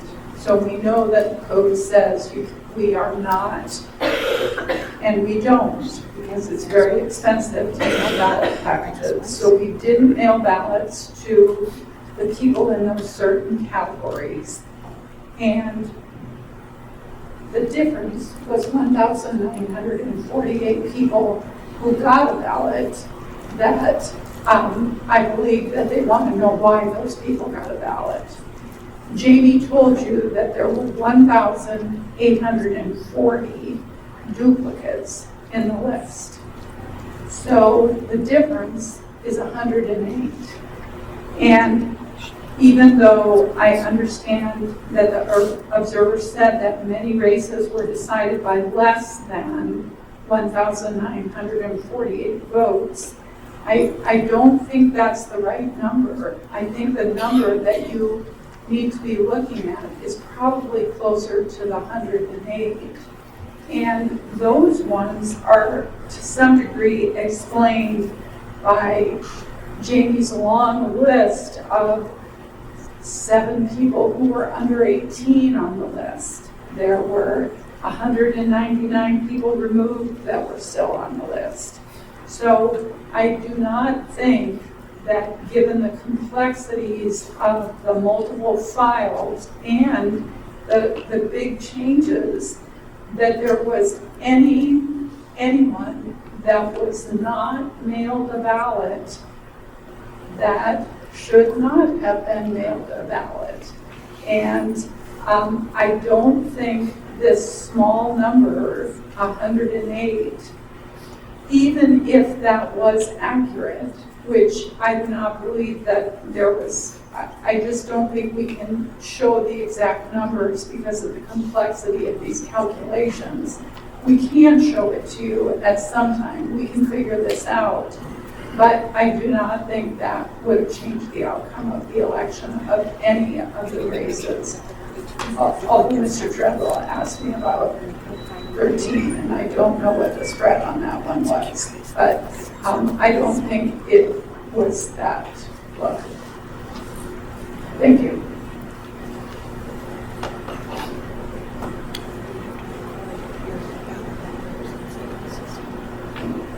Through the chair, one supplemental comment regarding ascension numbers. Each voter, as I understand it, has a unique ascension number. I don't know how you would duplicate that on any list.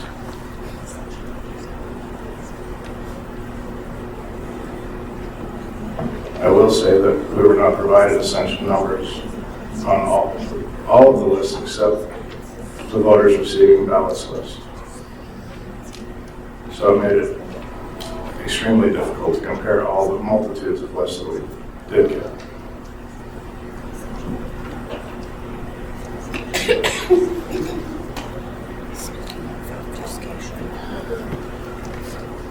So, Daniel, I don't want to appear unsympathetic. I want to appear, it's not an appearance. I'm not unsympathetic, okay?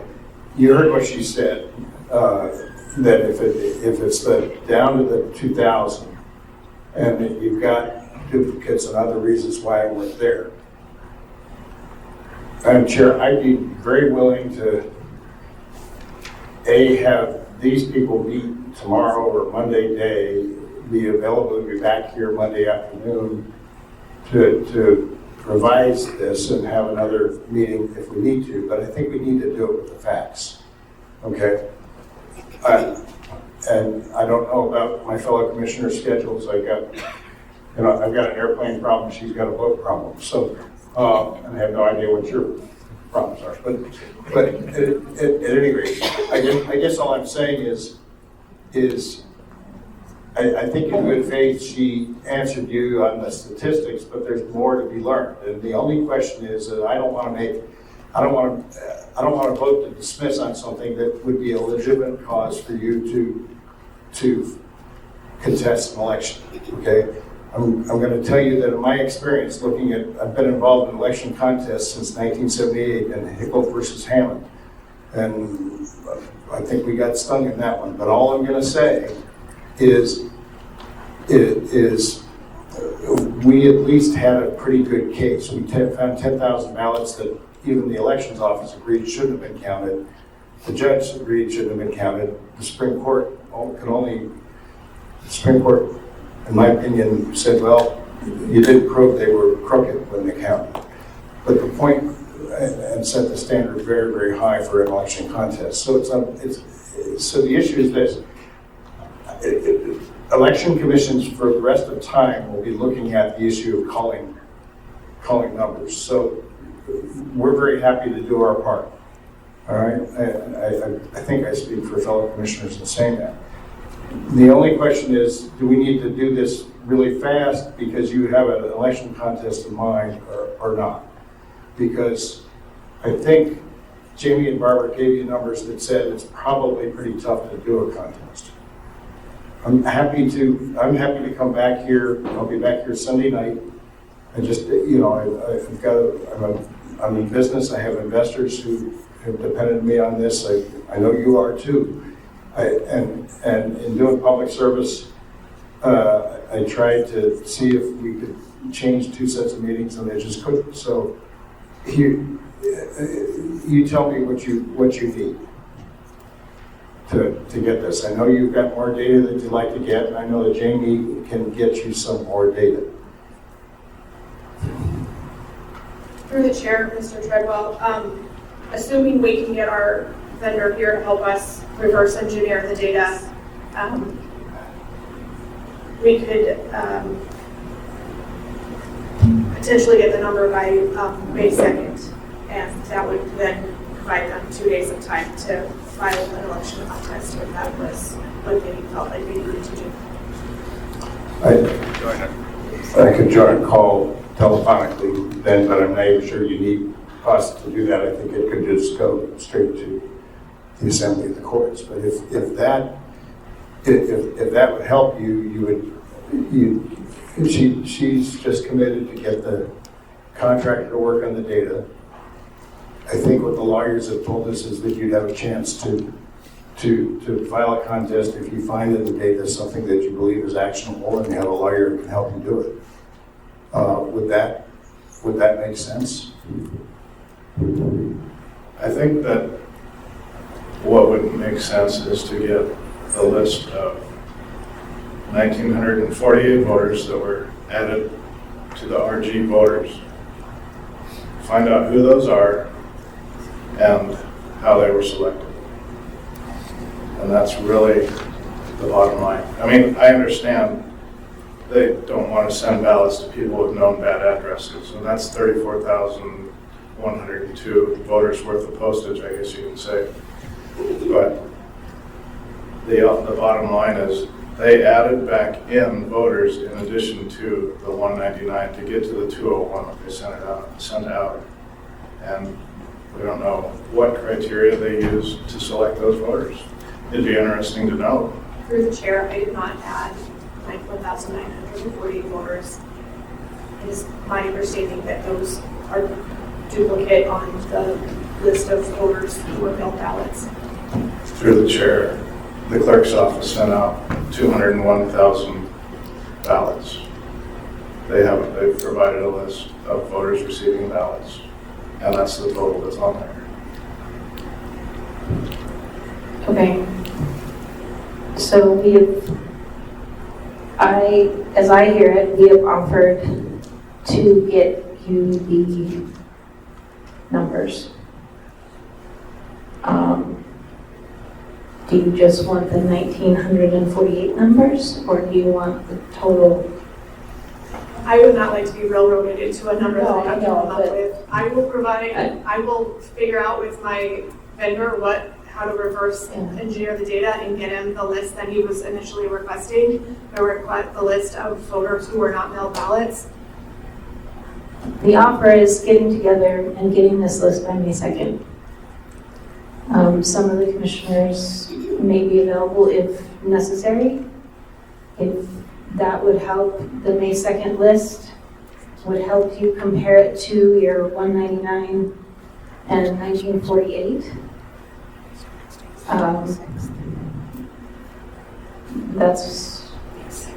That's what I hear that is offered. And that would allow you still some time to contest the election if you find it to be contestable with those new numbers. Through the chair, Mr. Falsey, what was the 9 days in reference to? I have 9 days from when? And the certification, I think, which is next. Yes, through the chair. I was previously quoting from municipal code, which provides. Can you state that code just so? I would be happy to. Can look. 28. I'd be happy to. 28-120 contest procedure A, which provides a notice of contest of an election shall be submitted in writing to the municipal clerk within 9 days after the certification of the election. And the certification of the election is next Tuesday's assembly meeting. Is that correct? That is my understanding of what is anticipated. So, looking at a calendar, 1, 2, 3, 4, 5, 6, 7, 8, 9. May 4th. so May 4th, they have until May 4th to contest the election. Through the chair, that's my understanding of the timeline, yes. And Okay. again, just to the extent that it is helpful, I think they're looking for the list of 1,948 voters that they believe were in some status that they did not have to receive a mail ballot, but that they received a mail ballot anyway. And I think the clerk's office is trying to tell you they believe that number is 0, that there were no voters who were in that status who received a mail ballot. But we'll sort that out in a second.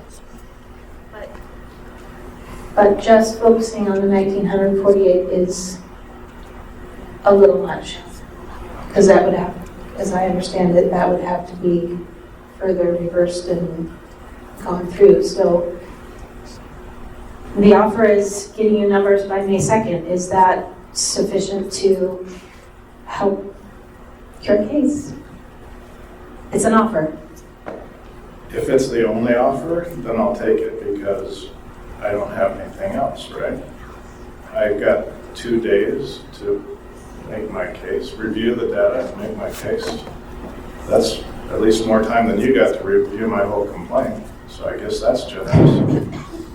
But I don't know who their vendor is and what their information screening procedures are and how they're going to go about tabulating stuff that really comes down to simple math. You know how many registered voters there are. You know how many sent ballots to. It's just, that's simple math. As I understand it, there are some duplication.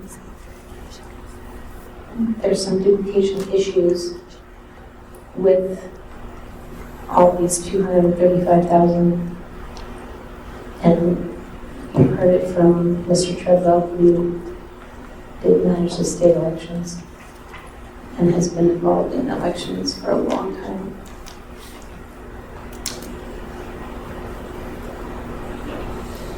It just doesn't seem like it would require the expertise of an IT professional to do simple subtraction. They know who they sent ballots out to and who they didn't. Why don't they give me the list? They are, as far as I understand, they are offering me the list, but it requires. I heard resistance to the 1948. So then let's put it this way. You know, you can argue about stuff or we can look stuff up, okay? We're trying to look it up, all right? Well, if I were you, because Jamie says she's not treating this as a FOIA issue, she's treating this as a, working with an observer. She'll show you, I'm speaking out of school maybe, but, I would expect her to maybe show you what she's asking the IT professional for. Showing you what the raw, guys, go have a meeting. That's all we're saying. We can't resolve your issue tonight. You raised some very, very interesting issues. We got a plausible answer, but I want to make sure that you had a chance to look at it, because you have a right as a citizen to contest an election. And to say that we're going to kill your right to contest an election by hiding data would be wrong. So we're doing the best we can to get you the data. So I would urge you to accept that, and I'd be very happy to move to say that we plan to resolve the complaint this way. Okay? And Madam Chair, I'll do it right now. I move that we resolve this complaint by thanking Jamie for committing to work with the complainant and her IT professional to sort through the numbers in time for the complainant to exercise his right to contest an election. I second the motion.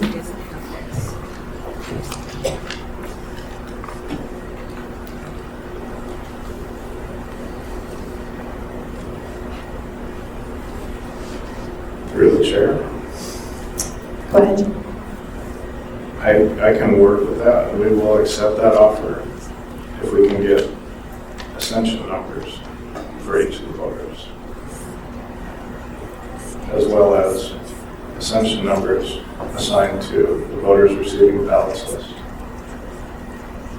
Forgive me, but I don't know what an ascension number is.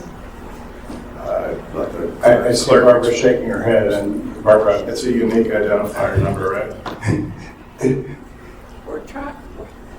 I don't know that I can get it. Every time a voter update, when we got the list on the 7th, and the voter's information was this, and then we got the information the next time, and the voter's information was somewhat different, he was given a new ascension number, and this one was yanked. so you can't run the duplicates on that. Got it. So, yeah, have a meeting. Okay. Perhaps if the information can be looked at, they have information, you have information. If you can see all the information, perhaps you can come to a consensus through this transparency. And we're offering you transparency from the clerk's office. And that's what's offered. I like transparency. We like transparency. That's why we're here. All right, we have a motion to,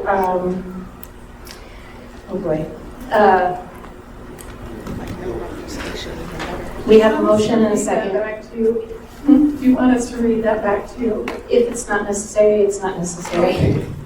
We have a motion and a second. Any objection? Hearing none, the motion passes. And May 2nd. I will be back May 1st if the commission is involved. That week, Sunday, the day that our other commissioner is back. But I'll be gone only 1 week this time, hopefully. All right. We appear to be done with C complaints. Except for mine, that she refused to take up. There was no motion, so to take up to put that complaint under complaints.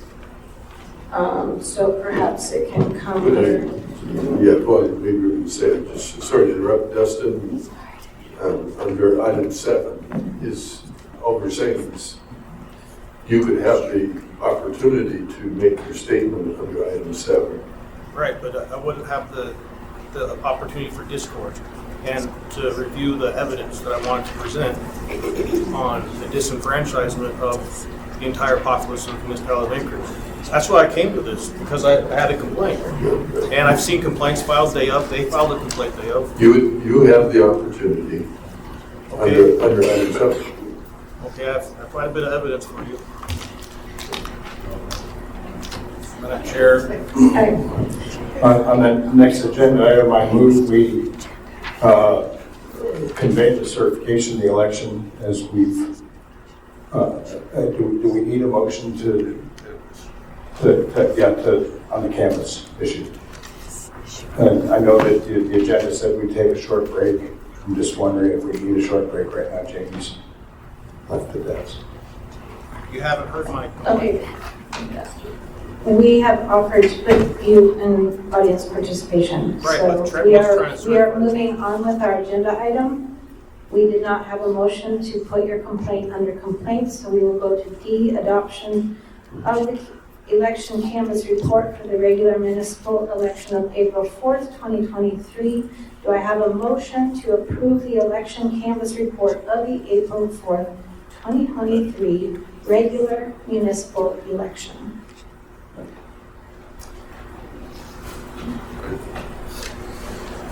I so move. Commissioner Lehman, and we have a second? Second. All right.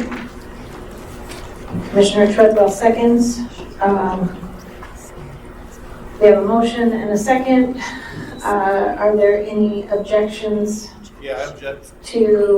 by the commission to adopt the report? Hearing none, that motion passes. Madam Chair, the staff needs a minute to go fill in the blanks on the report, and we'll be back. If you would like to proceed with your agenda, if you don't mind, if Jamie and I are absent, you have other people from staff that are here, and they can come and get us if you need us. Would that be satisfactory? That's fine by me. Yeah, just through the chair, I do need to leave, and I want to commit to the public that I will listen to the public comment on the tape when it's made available to me. And I'll just say this, I'm fascinated to hear what the argument is, and you two have up until the 4th of May to file an election contest if there is one, no matter what we do. And if you need data, I hope this commission would give it to you. Through the chair, seriously, this is for the public. And this whole time you've been passing the buck off to some other by and by. This was a public discourse. This was time for public. And the whole time, all you've done is you've refused to give public opportunity. And you're a disgrace. You keep on saying you're going on a trip to your constituents. Mr. Darden, Yes, we are not in audience participation right now, and Mr. Treadwell needs to catch a plane. Go on your plane. So thank you very much. Safe flying. Yeah, you don't need to We are now, be a member of the board of elections. Just go on your plane. we are now on agenda item number 6, member comments. Do any commission members have any comments to make at this? I guess I said it earlier, but under member comments, I wish that I received some of this information before this afternoon. Well, I guess it was this evening. There's a lot of information. People of goodwill have raised a number of issues, and we need to take this seriously. And I just wish that I had a chance to look at this a little bit sooner. I'll defer my rest of my minute or two to Mr. Darden when it's his time to speak.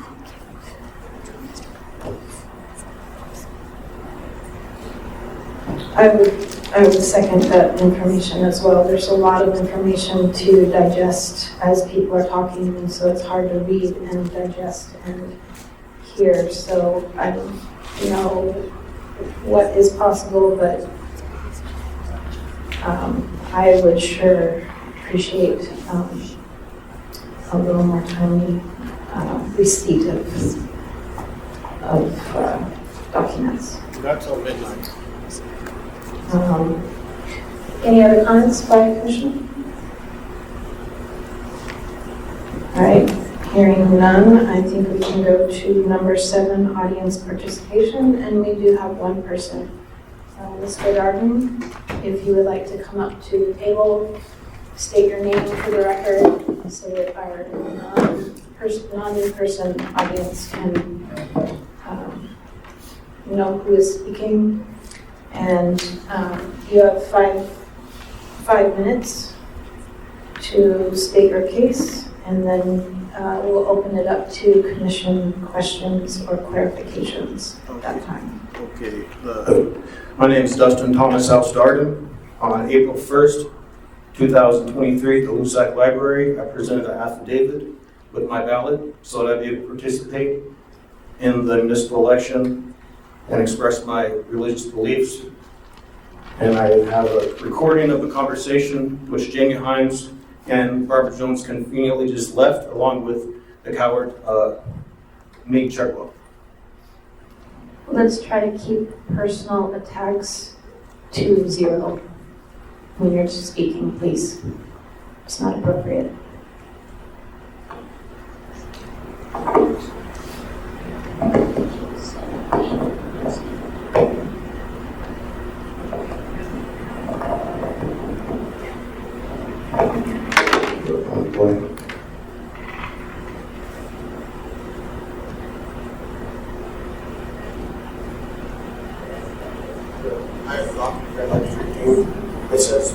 Let me start here from the beginning. Can you explain what you are playing here? This is the day of the election. Yeah, we cannot, It's Jamie Hines. can't count ballots, we cannot, add those results to the official results. Okay. There's no way to do that. Okay, I don't know if she, I have a document that I'd like to read to you. It says, by signing this document, I understand Dustin Thomas House Garden requires their ballot not to be put into an electronic counting machine, being that is against my religious beliefs. I also understand if my ballot is put into an electronic counting machine, you can't be prosecuted for criminal and civil violations. And my printed name is Dustin Thomas House Garden, voter signature on the date 4/1/2022. There's a place here for the election worker, and I am their signature. But if you don't choose to sign it, I can still serve this document with my ballot. And like I said, this is a citizen's affidavit that is valid, and it's been cleared through the director of elections for the state of Alaska. This method. So this is because my ballot being put into electronic machines against my religious beliefs. So in order for me to be able to, We're not going to sign the document. that's fine. But could I serve you the document along with my ballot to the election worker? Yes, you can. And I'm just going to tell you that the state of Alaska does not, regulations do not pertain to the municipality. It's actually a federally jurisdicted election, which is oversaw by the state, along with the municipality, but also the federal government. And this would be a religious expression of my ability to freely vote. So it's not only covered by the state, but it's also covered by the federal government. Okay. So, yeah, you can give it to us, but we're not going to sign it. Okay, so how would you want me to put my ballot just in the security sleeve and not in the envelope itself to have it designated as not to be put into a machine? Or what process? Should I put it inside? Should I fold the affidavit up and put it inside with my ballot? Yeah. I would have to, yeah. Yeah, I'm pretty good at it, so the other way. And then seal it or not seal it? Yeah, we'll seal it. Okay. So you understand that this my ballot here at this polling place. I understand that you're doing that affidavit, yes. Okay, thank you, ma'am. Okay, thanks, Katie. Okay, so that was Peggy. She was at the Lusac Library. She was holding the phone of Jamie Hines. I requested to talk to Barbara Jones. I was denied the opportunity to talk to Barbara Jones. The same day, I wrote an email. The email states, Dear Jamie Hines, Election Deputy Clerk, Elections, in charge of elections. I spoke with you at my polling place today as I was casting my ballot. I served a document as requested inside the ballot envelope. I'm writing to verify that my ballot was received and identified to be hand counted as requested in affidavit. Can you please verify that my ballot was received today, or let me know if it was lost or if you put it in the wrong stack or machine, as I would need to take further action before 8 p.m. Tuesday, 4/4/2023, question mark. Will you be able to verify that my ballot was hand counted? If so, how will you verify that it was hand counted? If other people have religious exemption forms, do you have a method of receiving such requests for this current ongoing municipal election in Anchorage? Question mark. Please respond soon, as this is a time-sensitive operation. My concern is that the video you stated, you have no way to process ballots by hand count. People with religious beliefs. I don't want the municipality of Anchorage to be in violation of constitutional protective activities and reasonable accommodations. Thanks to Thomas L. Starden, my telephone number.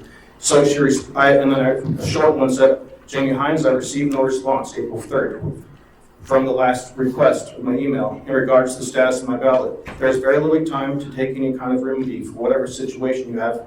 Please respond to this email at your earliest convenience. Dustin Garden. Dear Jamie Hines, she did respond, stating that it was in a separate stack to be reviewed by legal. But then I wrote another email, received no response. Dear Jamie Hines, this was written on April 3rd. Dear Jamie Hines, on Anchorage elections at all, I request a press release on people's ability to have their ballot hand counted. If they request in an official affidavit, as many of my constituents have planned on this method of voting.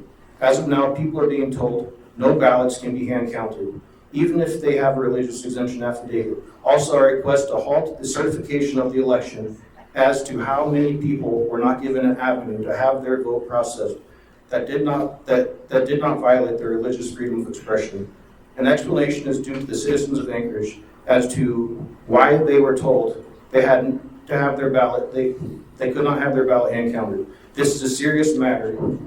Will you please put out a press release and pause election until a resolution is made so the citizens are not disenfranchised? Thus started.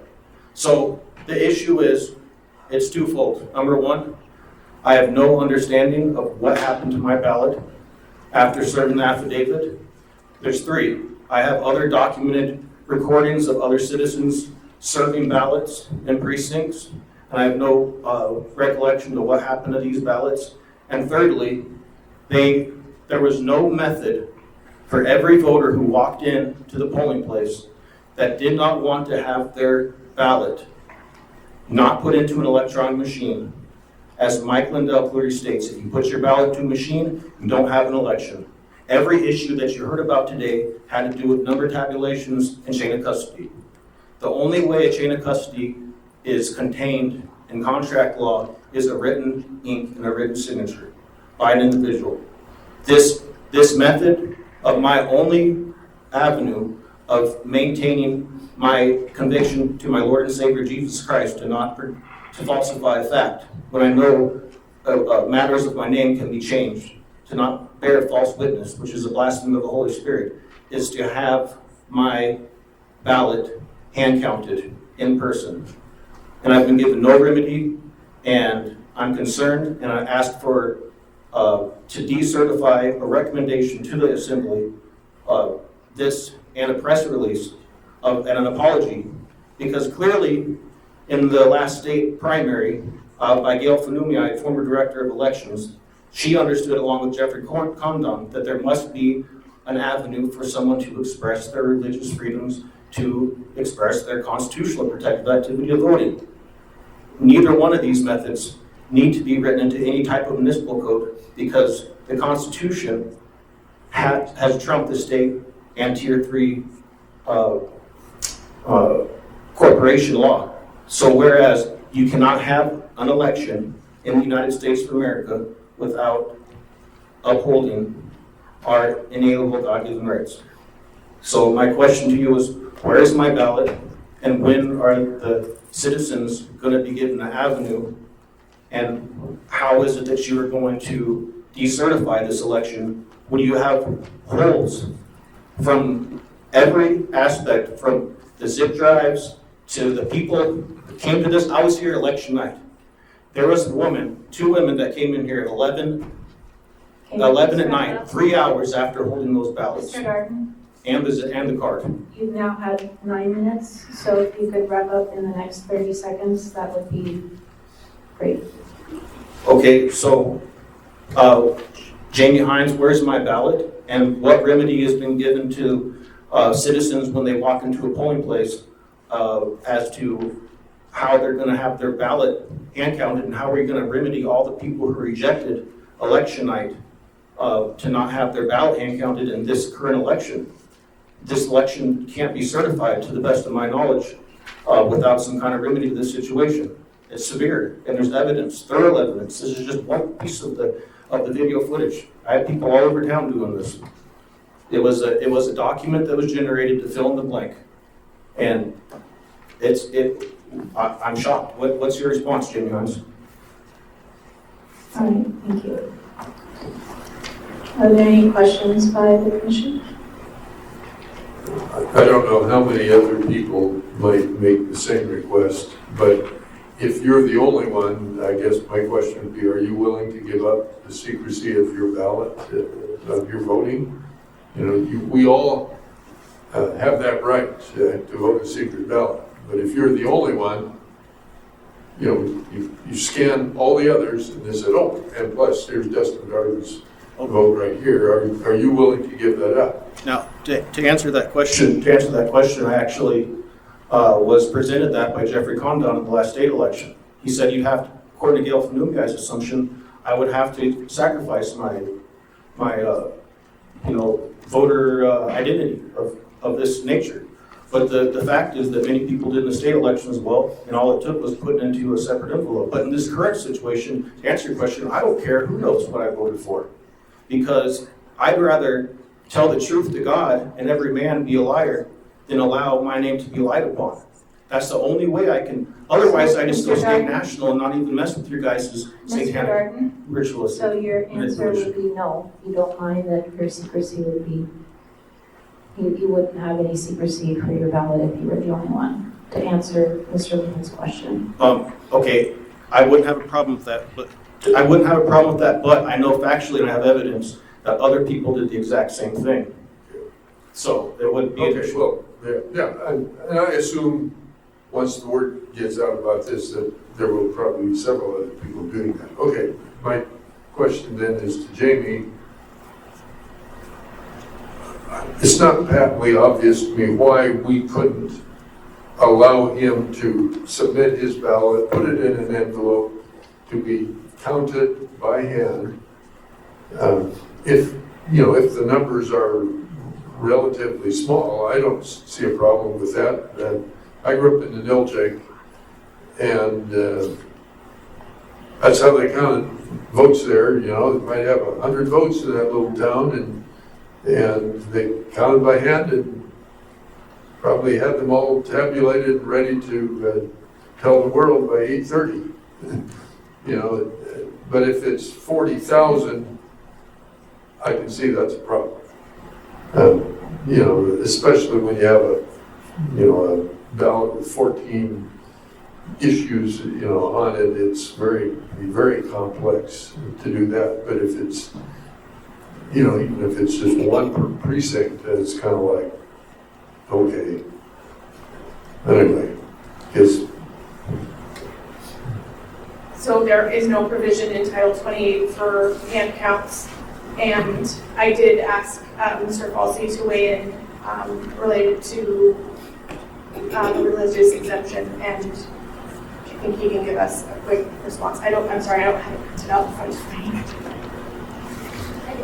Through the chair, to the extent it's helpful, I'll say, if you can just set the table for the record, you did mention earlier that Mr. Dart didn't know that his complaint had been, how his complaint had been resolved until today. So while his complaint wasn't timely under those rules that are set out in the election observer procedure, especially being clarified about, did take it seriously. And I will state for the record that had it been reviewed by the commission as a formal complaint in form, it doesn't really fit the mold. It is not a complaint to adjudicate a ballot differently. It's not a challenge to qualification of a voter's signature. It is a request for a ballot to be counted in a specific way and doesn't allege election misconduct sufficient to change the outcome of the election. So I think the way the commission disposed of it in form is probably okay. In substance, to Jamie Hines' point, we were constrained by the code that we have. And the code that we have really makes no provision for a request from a voter to make special handling of any of the ballots. And in fact, there is a provision that allows you to make a facsimile of a ballot, to open up someone's, make a copy of it, and run that through a machine. But even that wasn't technically available to clerk staff because that's reserved for damaged ballots or ballots that can otherwise not be read by the machine. And there are provisions in Title 28 about protecting the secrecy of the ballot and no waiver provision that exists to address this kind of situation. So it may be something the commission wants to chew into later, but it wasn't something that the clerk's office felt like they could respond to in this election. Now, that said, Mr. Dart is absolutely correct. Elections also must comply with the federal constitution, regardless of what, the state and federal constitution, regardless of what Title 28 might say. And so I will say, for present purposes, we took that very seriously and did do some looking into whether there was some kind of constitutional claim here. And I don't want to belabor the point, but as Jamie mentioned, just to the extent that it may be helpful, there's a case from the United States Supreme Court in 1986 where a family applied for welfare benefits, but they had a religious objection to applying for a social security number for their daughter. And the court in that case said, that's your choice, but you can't make the government give you welfare benefits if you refuse to apply for a social security number for your daughter. And the relevant provision that may be helpful is back right here, is the court held in that case, never to our knowledge has the court interpreted the First Amendment to require the government itself to behave in ways that the individual believes will further his or her own spiritual development or that of his or her family. The Free Exercise Clause simply can't be understood to require the government to conduct its internal affairs in ways that comport with the religious beliefs of particular citizens. Just as the government may not insist that the appellees in this case engage in a set form of religious observance, so they cannot demand that the government join in their chosen religious practices by refraining to use a number to identify their daughter. The Free Exercise Clause is written in terms of what the government cannot do to the individual, not in terms of what the individual can extract from the government. So bringing this home, as a result, in that case, they could no more prevail in the religious objection to use of the Social Security number. And then he could, on a sincere religious objection, object to the size or color of the government's filing cabinets. The Free Exercise Clause avoids an individual protection from certain forms of government compulsion. It does not afford an individual a right to dictate the conduct of the government's internal procedures. So for all of that, I think the clerk's office appropriately resolved, took very seriously the request that was made. It came, as was stated earlier, in the form of an affidavit that was attached to the outside of the ballot, and as Mr. Garden said, with a picture of Mike Lindell, the CEO of MyPillow. But ultimately, we found there was no way to process that in a different manner and no valid ways to reject the ballot, so it was processed in the normal course. So, through the chair, could you say, was my ballot put through a machine? Through the chair, my understanding is that it was. Jamie Hines, through the chair, Jamie Hines, and Barbara Jones, can you answer that question? Was my ballot, Dustin Thomas Self-Starting, the first letter in the name capital, all the subsequent letters being lowercase, Dustin Thomas Self-Starting, not capital letters, was it put into an electronic counting machine? Can you answer that question? It was counted through our normal procedures in the electronic. And did you have knowledge of that ballot at my request? Jamie Hines, through the chair, could you answer that question?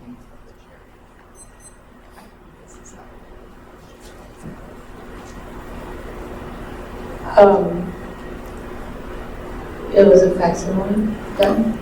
Yeah, through the chair, just a simple question. Did you have knowledge that I did not want my ballot to be put into a machine with potential civil and criminal penalties? Through the chair, audience participation is for audience to address the commission, and so those questions can be emailed to me and I can respond in email, but Oh, my mistake. She clearly said on the video when I played at the beginning that she understood that she was being served an affidavit as I read to her.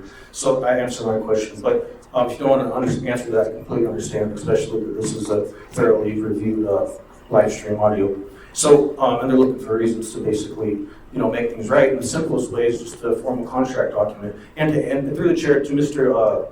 Bill Falsey, I do appreciate your work with water fluoridation and how you approve that language that all it has to do is be voted by the people way back in a different administration's time. But I also had the understanding you were referencing a Supreme Court case with a number identified to a name, which the individual's name was put in capital letters. And that is the premise of my original argument. When you stand before a judge and you say, and you hold up your hand, and you swear to tell the truth, the whole truth, and nothing but the truth, and they ask you your name, and you acknowledge your name, that's when the lie is projected. That's when they write your name in full capital letters. That's the same reason why I can't allow my ballot to be put into, and by the Holy Spirit, I can't allow my ballot to be put into a machine because I acknowledge the manipulation. Throughout the evening, we heard about the holes, the possibilities of manipulation of electronic matter.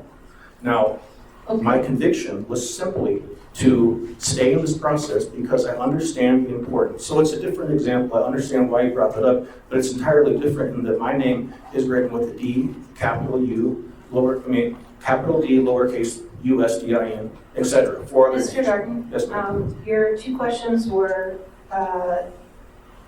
wondering what happened to your ballot, and that has been answered by our clerk's office. It was put through a machine, correct?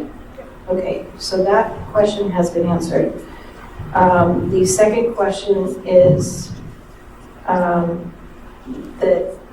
guess it wasn't really a question that said there's no method for hand counting due to religious beliefs. And as far as I understand, we do not have a provision to hand count, which was answered by your first question. So, at this point, I guess the commission could recommend that we suggest some way to hand count if there's a certain very few, and we can't hand count 235,000 ballots. That's it. We would be here till next year figuring out who won the election. But as Commissioner Lehman stated, perhaps we can maybe come up with a way to hand count. Can I share something that might be helpful? One or two? Can I share something that might be helpful? Sure. So there was provision in the code for hand counting and for manually hand counting and rules for manually counting ballots. That was repealed. So when they say there's no code for it, it's because it was repealed on June 1st, 2017. So that's something that the commission may want to explore in cases like this, or like you said, it wouldn't work for the whole shebang, but it might work. But if we have no provision for that in code, then we're not helpful.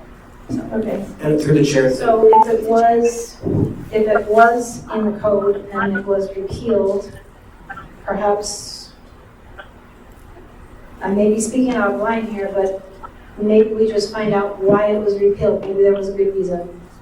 And it was in the code, so we did have something in the code that could have solved your first issue by having a provision for hand counting. And that gets, sorry, the second one. Yeah.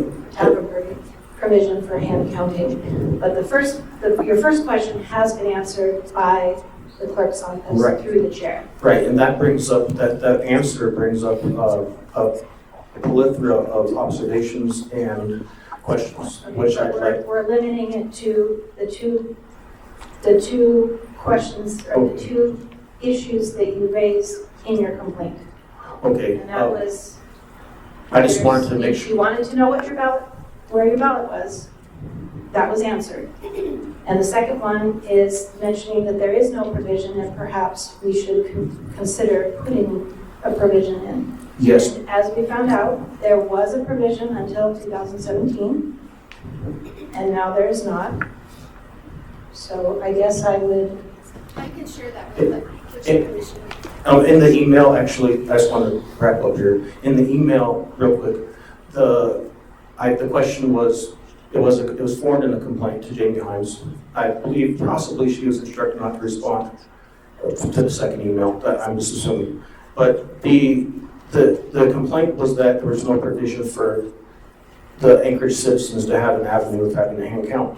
Right, and Now- I just stated that there used to be. No, as we but found out, I understand what you're saying about code. 2017, and we but- don't have, that was repealed, so we don't have it right now. Now back to Mr. Bill, through the chair, Mr. Falsey. In order to hold a municipal election, which is a corporation, a corporate election, you have to adhere to federal law. Now the problem is that this violated the law of the federal government because you didn't give provisions for someone's name to be accounted for, which would be a violation of law. So even though there may be a code written, and that this code, I believe, was violation of federal law.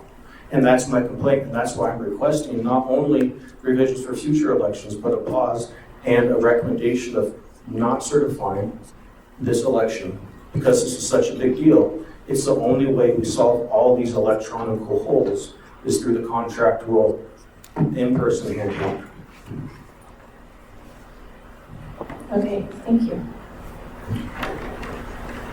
Are there any questions, comments, or suggestions by the commission related to this particular issue?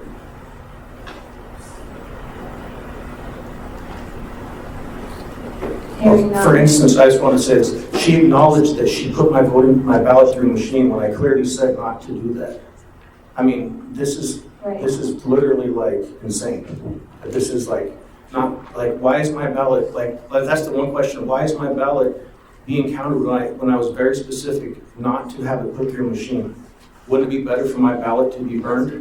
We don't have a provision to hand count, and your ballot that you, I don't. But that wasn't an affidavit, though. Doesn't that have extreme standing when someone served an affidavit? Anchorage Police serves an affidavit as arrest. That holds a lot of weight. I'm a United States citizen, which also carries a lot of weight. Right. And that's why I don't become a state national, because I believe in these elections. Because I see how much money is put into them. I see the corruption. And that's the reason I was led to pursue this avenue. So not only myself, but that all people in this United States of America don't have to subjugate themselves to a crooked, manipulatable system. And that's why I think here in Anchorage we could set a standard here to uphold actual constitutional case law and be a beacon of light. Like my friend Nate Treadwell was saying, to put light on the situation, not darkness and shifting shadows, deception. Mr. Darden, I would like to see there be an avenue so your ballot can be counted by hand. Is there a way we could remedy this? Because I could identify my ballot, because I wrote, I couldn't vote for Dave Donnelly because of his appropriation of the jab for the kids. So I wrote Jesus Christ as my Lord and Savior in that line. So is there a way we could go through and find my ballot as a remedy so we could hand count it? So we could certify this election with the honest conscience before our Lord and Savior Jesus Christ? Do you have a motion? I mean, just basically, could I find my ballot and hand count it? That's all I'm asking. Is that possible, just to, because, I mean, it was attributed, that Mr. Darden? it was set aside. You've made your case, and now we need to figure out if we can come up with some solution. So, if I'm giving you a lot of time right now,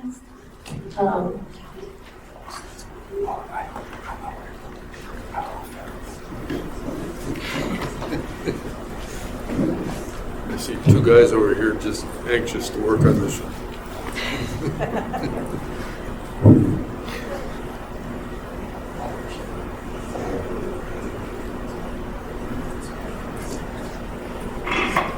Yeah, if we we could just find my ballot and just count it by hand, you know, that would be the stepping stone that I believe we need for truth and light. It was set aside. It should be like, is it available right now? We could just pull it up. Madam Chair, if I may. I think it is available. Okay, I can't speak for elections, but I see how good they are, and I think it is possible to find it. Okay? Good. All right. Okay, thank you for your time. We need to, there are 3 people on the phone. Wait, but are we gonna get the ballot? Are we gonna have the resolution to find the ballot before we move on? That's my only question. Can we make sure this is put before the public, that we're gonna look at identify my ballot and count it by hand? That's my one request. Madam Chair, if I may. Go ahead. Matthew Hurt, Legislative Council. I think Mr. Darden has exhausted all the remedies that can be provided by this body. As Mr. Falsey has said, almost all of his objections run up against code. This isn't really the proper forum to adjudicate the code. I think the body has been apprised of his grievances and can make appropriate recommendations based on the information they've provided. So I think they've heard all they need to. Sir, it's a simple request. My ballot's available. I'd like to have it hand counted. And this would save the city a lot of money. This will save the city a lot of money right now. This is your opportunity to save the city a lot of money because I'm asking you a simple accommodation right now. This is your opportunity. We're right here in public to review this public matter, to have my ballot hand counted. This will save you guys a lot of money in federal court. Okay, you have been provided an extraordinary amount of time to present your case. No remedy, ma'am. Perhaps it has been suggested that maybe we look at re-implementing the hand counting thing that was repealed in 2017. No, I'm talking about my ballot that I do not want in a machine. Mr. Darden, please. Ma'am, through the chair, Lisa Your Torkinson. time is up. Your time is up. You've stated your case. We have your case. We've discussed it. We've asked you questions. You haven't given me an answer. I do not want my ballot put through a We do not have machine. an answer for you right now. Yeah, you do. You have my ballot set aside. Jamie Hines said my ballot was set aside. I want it hand I'm going counted. to give you another warning, and if that's it. I gave you guys a warning We're done. legally and We're civilly, done. and I'm not getting a remedy. I'm getting a runaround. I'm coming to you right now this is the time that the public addresses the government. And right now, you guys are giving me a cold shoulder. You're giving me, Jamie, it's your chance. Right now, Lauren Lehman's talking to Barbara Jones. Laura Lehman's talking to Barbara Jones right now, trying to get a remedy to this situation, and they're muting my microphone. It's federal.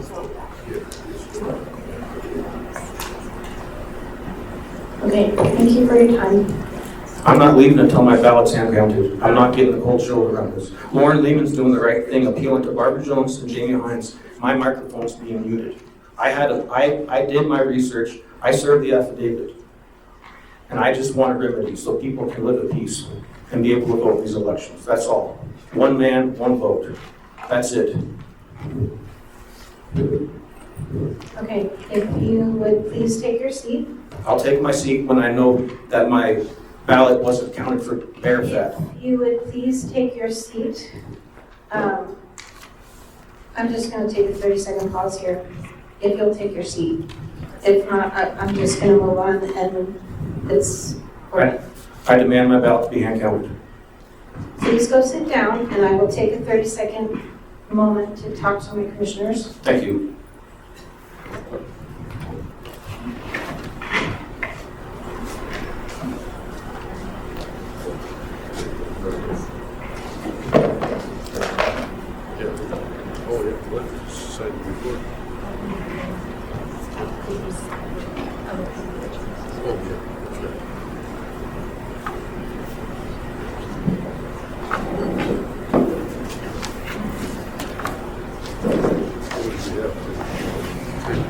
Okay, we have 3 people on the phone. The telephonic people Do any of you have any issues or participant? Would you like to speak? All right, hearing none, I think we're ready to move on to section D, the adoption of the Canvas report. Could I make some final comments on one question? On what? Hello? Oh, sorry, I hear somebody. Yes, Ms. Hines. This is Liz Vasquez, and I was Can you speak up a little bit? Oh. Okay, go Yes, ahead now. can Your you microphone hear me is now? on. This is Vasquez. Can you hear me? Yes, now we can. Yes, I can hear you. Am I coming through? Yes, you are. We turned the microphone on and now we can hear.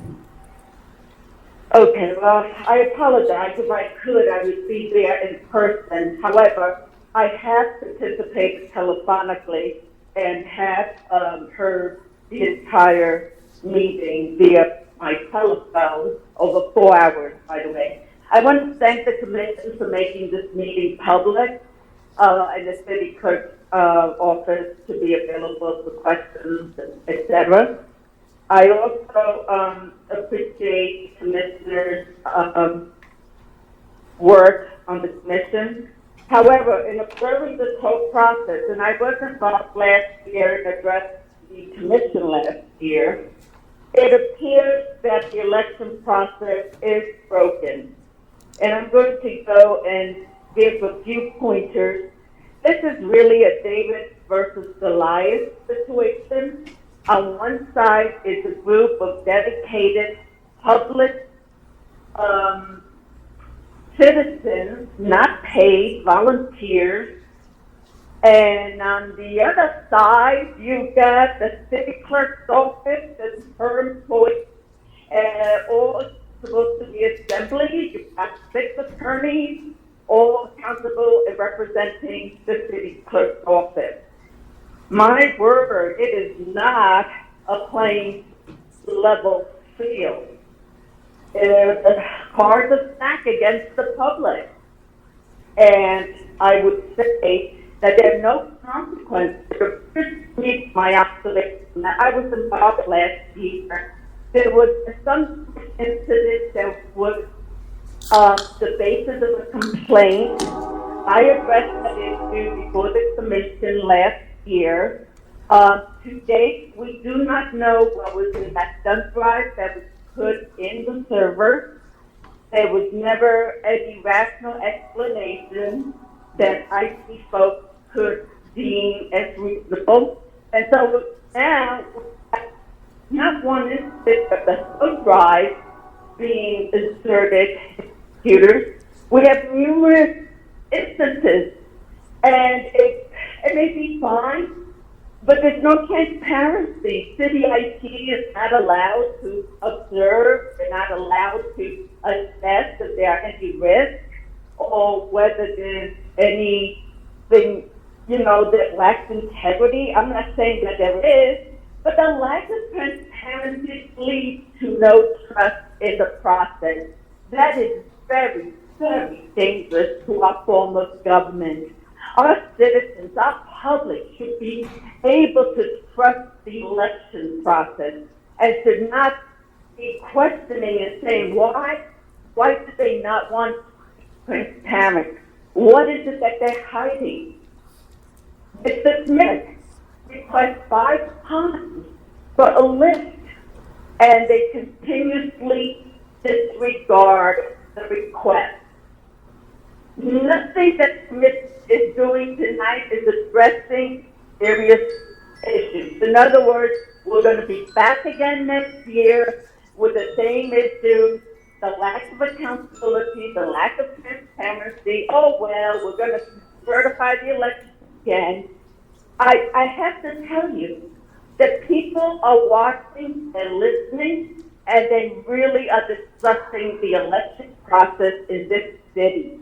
Last year, the night of the certification of the election, the Assembly shut down public comment. Now, that's not a good sign. What are they hiding? I'm just saying that there needs to be more accountability and more transparency.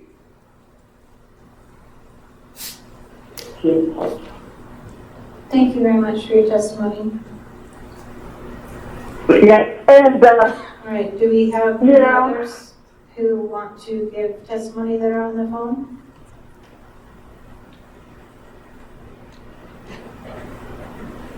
All right, hearing none,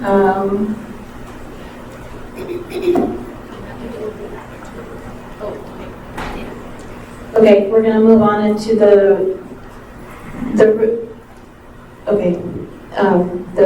in-person people. I'm tired.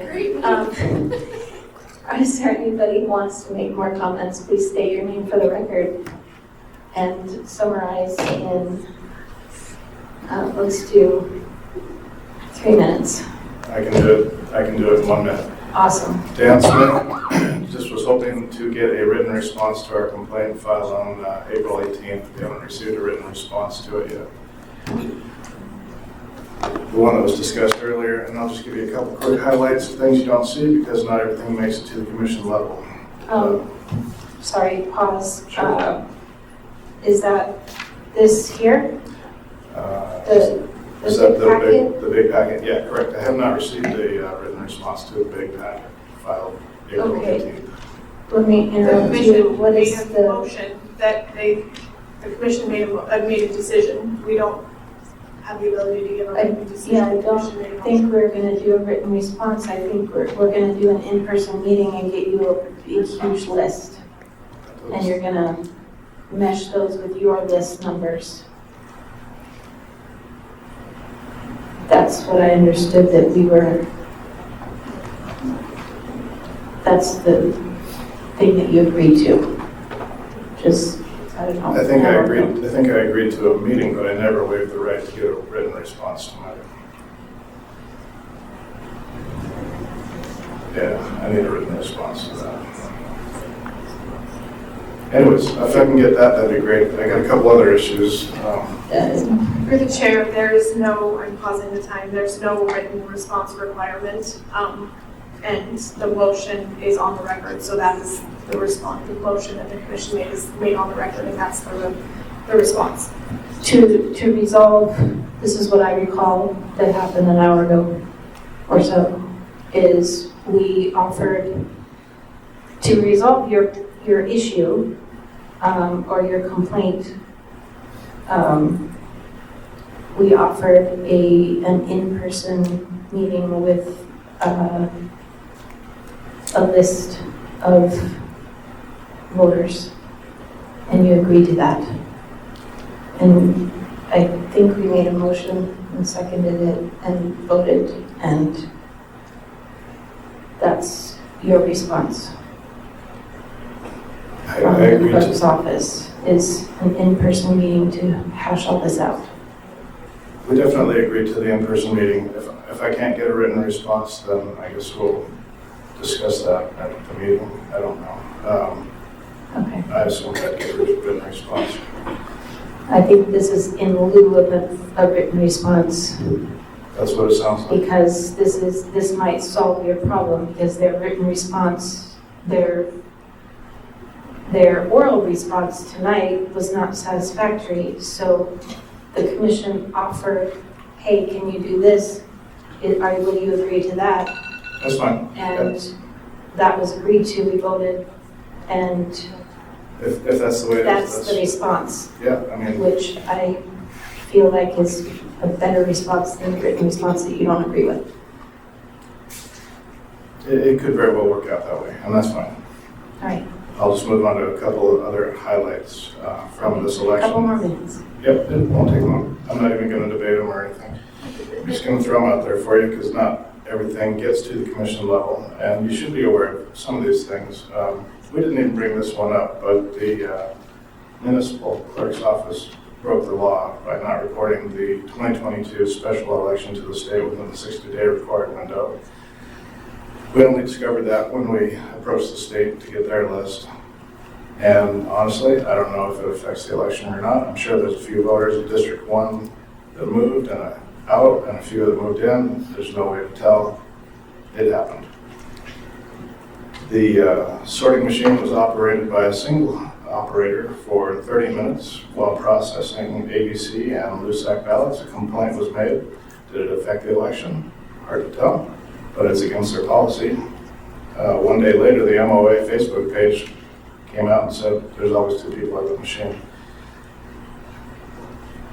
I filed a complaint about the undeliverable ballots in the cage, and when I first arrived here, they weren't even counting them. So I said, hey, last year we counted and wrapped them. Can we just count them? And they agreed to do that. But it was not going to happen unless a complaint was filed. The red pen adjudication issue is kind of interesting because if these tables are all occupied by people opening ballots and they all have red pens, if a blank one comes through, why are we even bothering to scan for red pens when they go through the machine? Because the machine can't count red pens, it can't read red pens. I don't know what the solution is to that. There's another issue that we just discovered. There's 16,000 people with private addresses, private physical addresses in Anchorage. We cannot find those physical addresses. We're not allowed to know what they are. They have a mailing address, many of which are out of state, but in pursuit of that information, we went to the state and we were denied that information from the state as well. So we have a very large problem. We have a 16,000 voter problem of anonymous voters who may or may not live here. We don't know because we can't verify them. That's all I have. All right, thank you. Is there anybody else who has not spoken in this room?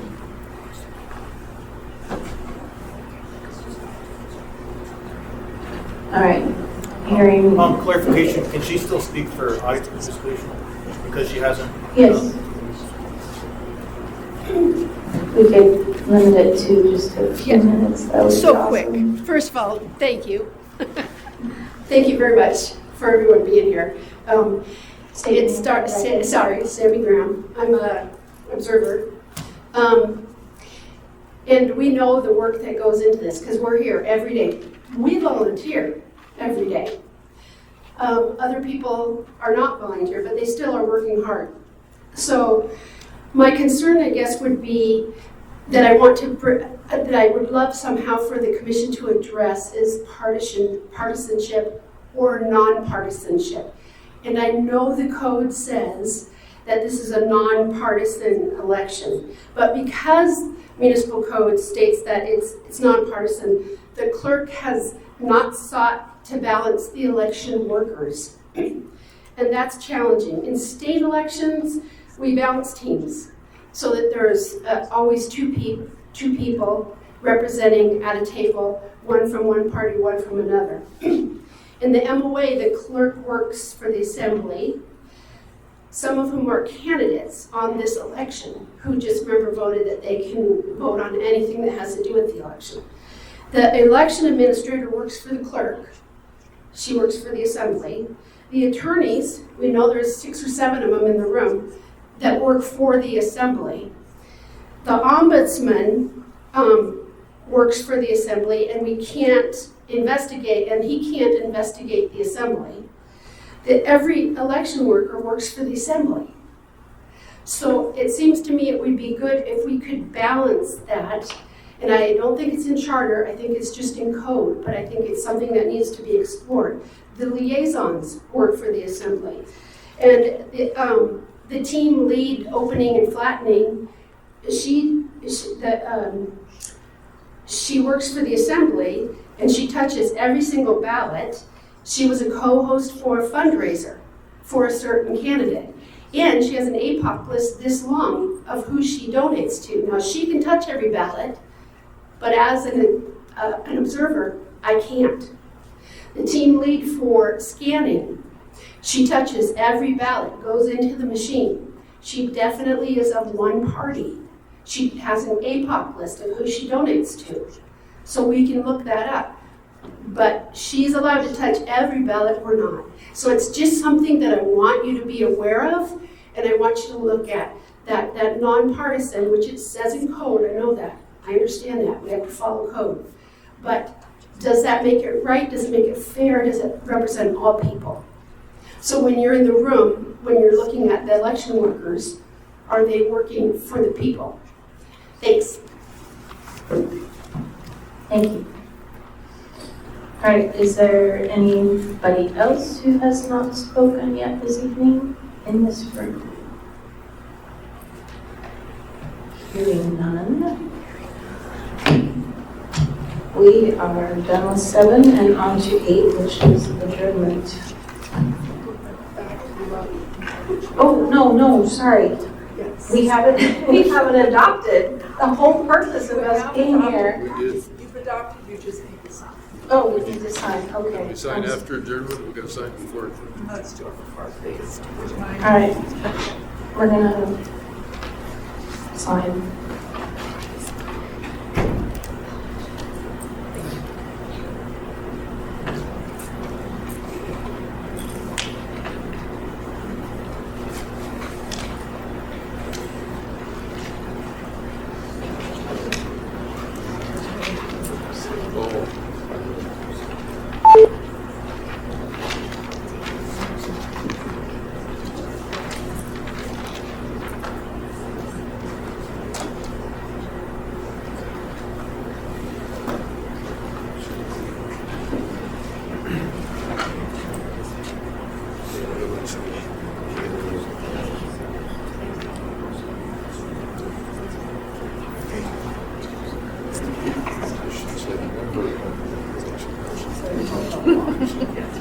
Yes. I remember feeling alone. You were alone.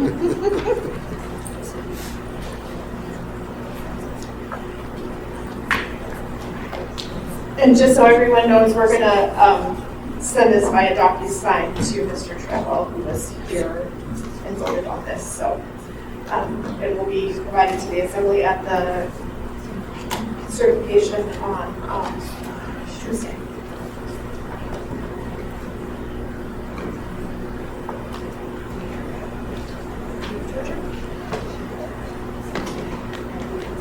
Okay, on to number 8. I would like to request a motion to adjourn the meeting. No objection. We have everything that we need. So, without are there any objections? Hearing none, we are done. This meeting is adjourned at 9:33 p.m. on April 2021.